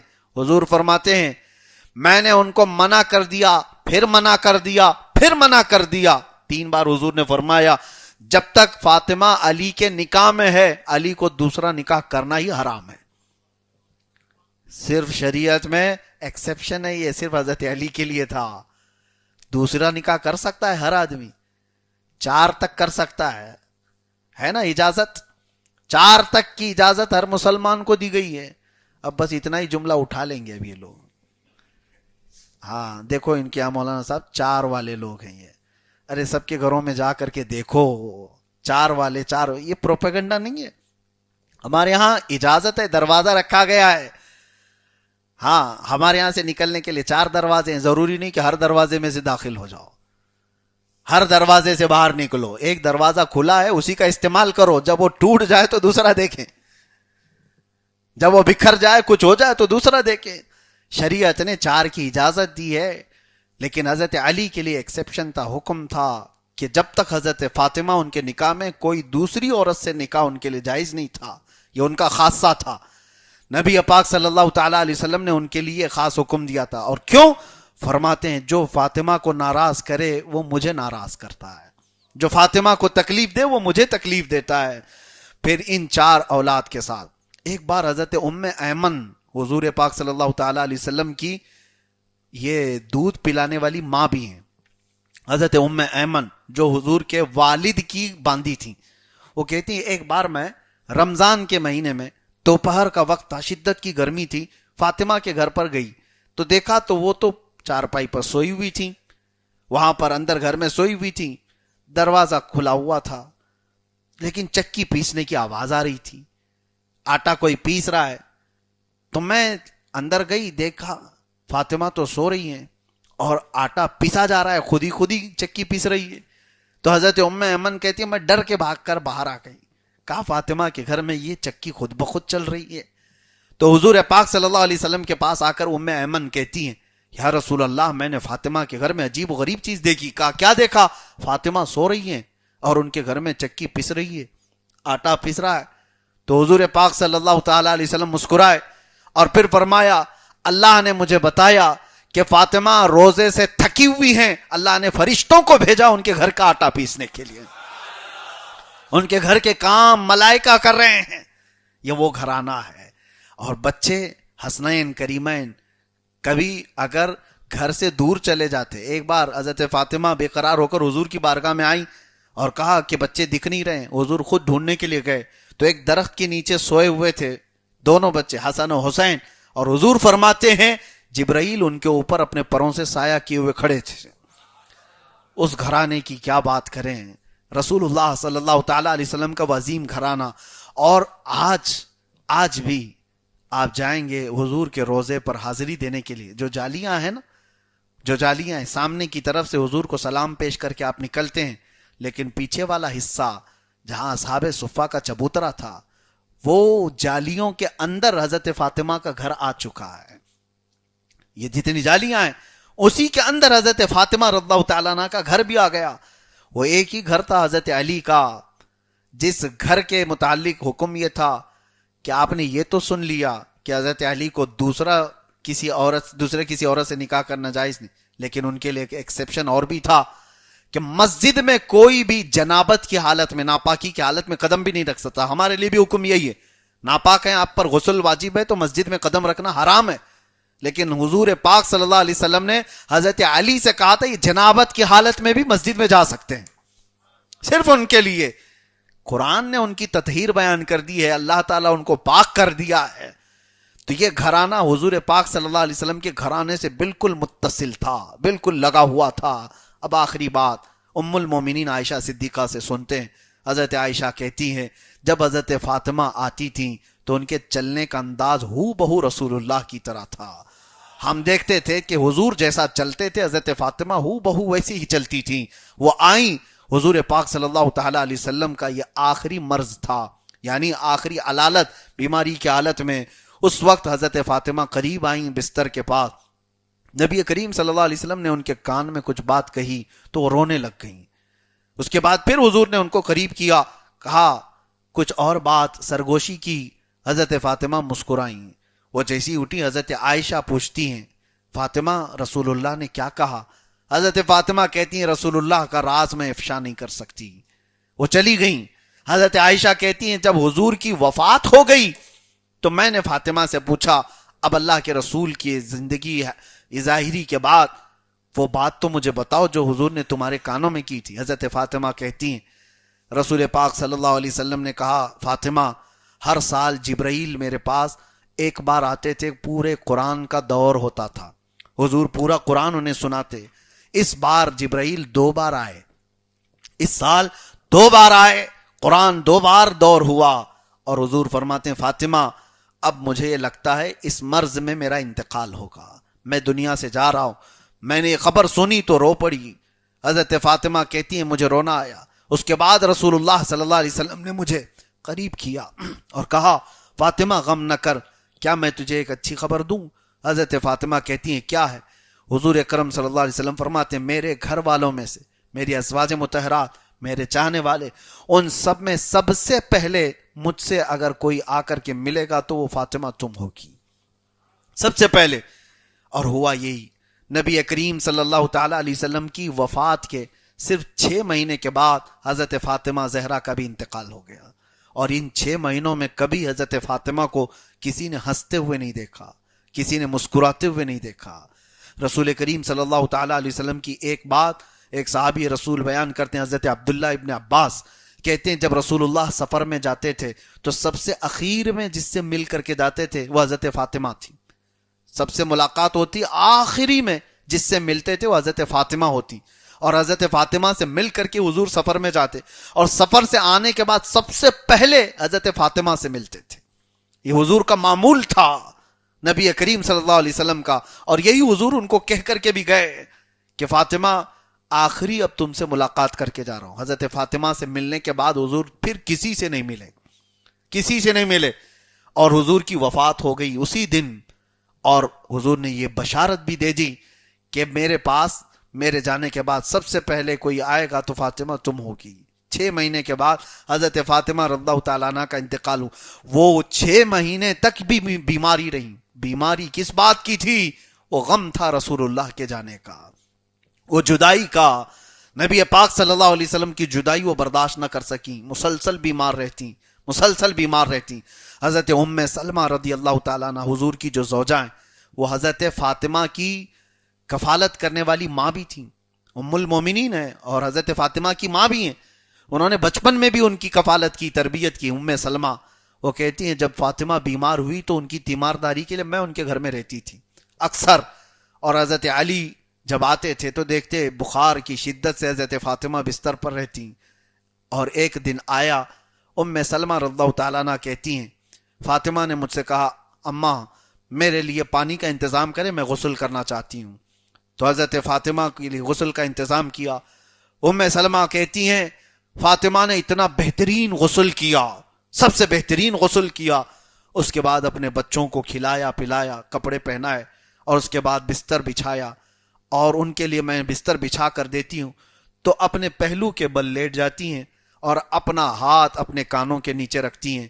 ام سلمہ سے کہتی ہیں ام المومنین یا اماں، اے میری ماں، اب اس کے بعد بستر سے مجھے نہ اٹھائیں، اور میں پوری پاک ہو چکی ہوں، اب مجھے کوئی چھوئے نہ، میں پوری پاک ہو چکی ہوں، اب میں اللہ کریم کی بارگاہ میں جا رہی ہوں۔ حضرت ام سلمہ کہتی ہیں بھلا اس طرح سے بھی کوئی دنیا سے جاتا ہے؟ تھوڑی دیر حضرت ام سلمہ کھڑی تھیں کہ دیکھا حضرت فاطمہ زہرا رضی اللہ تعالیٰ عنہا کی روح پاک نکل گئی، اللہ تعالیٰ کی بارگاہ میں وہ پہنچ گئیں۔ حضرت ام سلمہ کہتی ہیں ایسی موت میں نے کسی کی نہیں دیکھی کہ جو خود سے غسل کرے، خود سے سب تیاری کرے، خود سے اپنا بچھونا بچھائے اور اس پر سو جائے، اور پھر کہے اپنی ماں سے کہ اب مجھے چھوڑ کر کے الگ ہو جائیں، اب مجھے کوئی نہ چھوئے، میں پوری پاک ہو چکی ہوں۔ اور جانتے ہو آپ کا لقب جو زہرا تھا اسی وجہ سے تھا۔ زندگی میں کبھی کسی کو عورتوں کے معاملات جو ہیں ایام آتے ہیں ان کے ہر مہینے ناپاکی کے، حیض و نفاس کے، اور اللہ نے حضرت فاطمہ کو حیض و نفاس سے پاک رکھا تھا، اسی لیے زہرا کہا گیا آپ کو۔ زہرا وہ سب سے پاکیزہ خاتون تھیں، اور دنیا سے جب رخصت ہوئیں تو خود پاک و صاف ہو کر کے گئیں، اور اس کے وقت آخری وصیت ام سلمہ رضی اللہ تعالیٰ عنہا کی موجودگی میں حضرت فاطمہ کی یہ تھی کہ میں انتقال کر جاؤں تو علی آئیں گے تو ان کے پاس میرا اتنا پیغام دے دیں کہ میرے جنازے کو رات کے وقت لے جائیں تاکہ لوگ میرے جنازے کو نہ دیکھیں، لوگوں کے درمیان میرا جنازہ عام نہ ہو جائے، آشکار نہ ہو جائے۔ حضرت فاطمہ زہرا رضی اللہ تعالیٰ عنہ کے جنازے میں بہت مختصر لوگ شریک ہوئے تھے، قلیل صحابہ تھے، حضرت علی تھے، اور اس کے بعد جنت البقیع میں رسول اللہ صلی اللہ علیہ وسلم کے قریب میں حضرت فاطمہ ہمیشہ کے لیے دفن ہو گئی، اور تقریباً 1344 تک، 1300 یہ 1448، آج سے 100 سال پہلے کی بات کر رہا ہوں، 1344 ہجری تک سیدہ کائنات فاطمہ الزہرا رضی اللہ تعالیٰ عنہا کی اس قبر مبارکہ کے آس پاس بہترین گنبد تھا، مزار مبارک بھی تھی۔ ان ظالم سعودیوں نے اس کو بلڈوزر سے تباہ کیا۔ اب تو اس قبر انور کے قریب بھی کھڑے ہونے نہیں دیا جاتا، اور اگر کوئی نشان لگا کر کے بتائے کہ یہ فاطمہ زہرا کی قبر ہے تو اس کو مار دیا جائے، اس کو روک دیا جاتا ہے، اور کہا جاتا ہے نہیں یہ کسی کو نہیں پتا ہے، ناموں کو بھی مٹا دیا، سب کو مٹا دیا۔ دیکھنا جنہوں نے ان چیزوں کو مٹایا وہ خود زمانے سے مٹ جائیں گے، ان کی تاریخیں ختم ہو جائیں گی۔ ظلم و جبروت کبھی زیادہ دیر تک نہیں رہتا، لیکن میرے عزیزو سیدہ کائنات کی یہ زندگی کی مختصر جھلکیاں میں آپ کے سامنے رکھا، اس میں بے شمار عورتوں کے لیے بہت سارے نمونے حیات ہیں، بہت سارے آئیڈیل ہیں، اور ہم مردوں کے لیے بھی کہ ان کی زندگی کتنی پاکیزہ تھی، بیٹی کا باپ سے تعلق کیسے، بیوی کا شوہر سے تعلق کیسے، ماں سے اپنی بیٹی کے تعلقات کیسے، یہ سب ایک زندگی میں سموئے ہوئے ہیں۔ اخیر میں پھر میں اس بارگاہ ناز میں اتنا ہی کہوں گا جو بریلی کے امام نے ہمیں سکھایا ہے، سیدہ طیبہ، سیدہ ظاہرہ طیبہ طاہرہ، سیدہ ظاہرہ طیبہ طاہرہ، جان احمد کی راحت پہ لاکھوں سلام، جس کی آنچل کو نہ دیکھا ماہ و مہر نے، اس کی ردائے نزہت پہ لاکھوں سلام۔ وآخر دعوانا ان الحمدللہ رب العالمین۔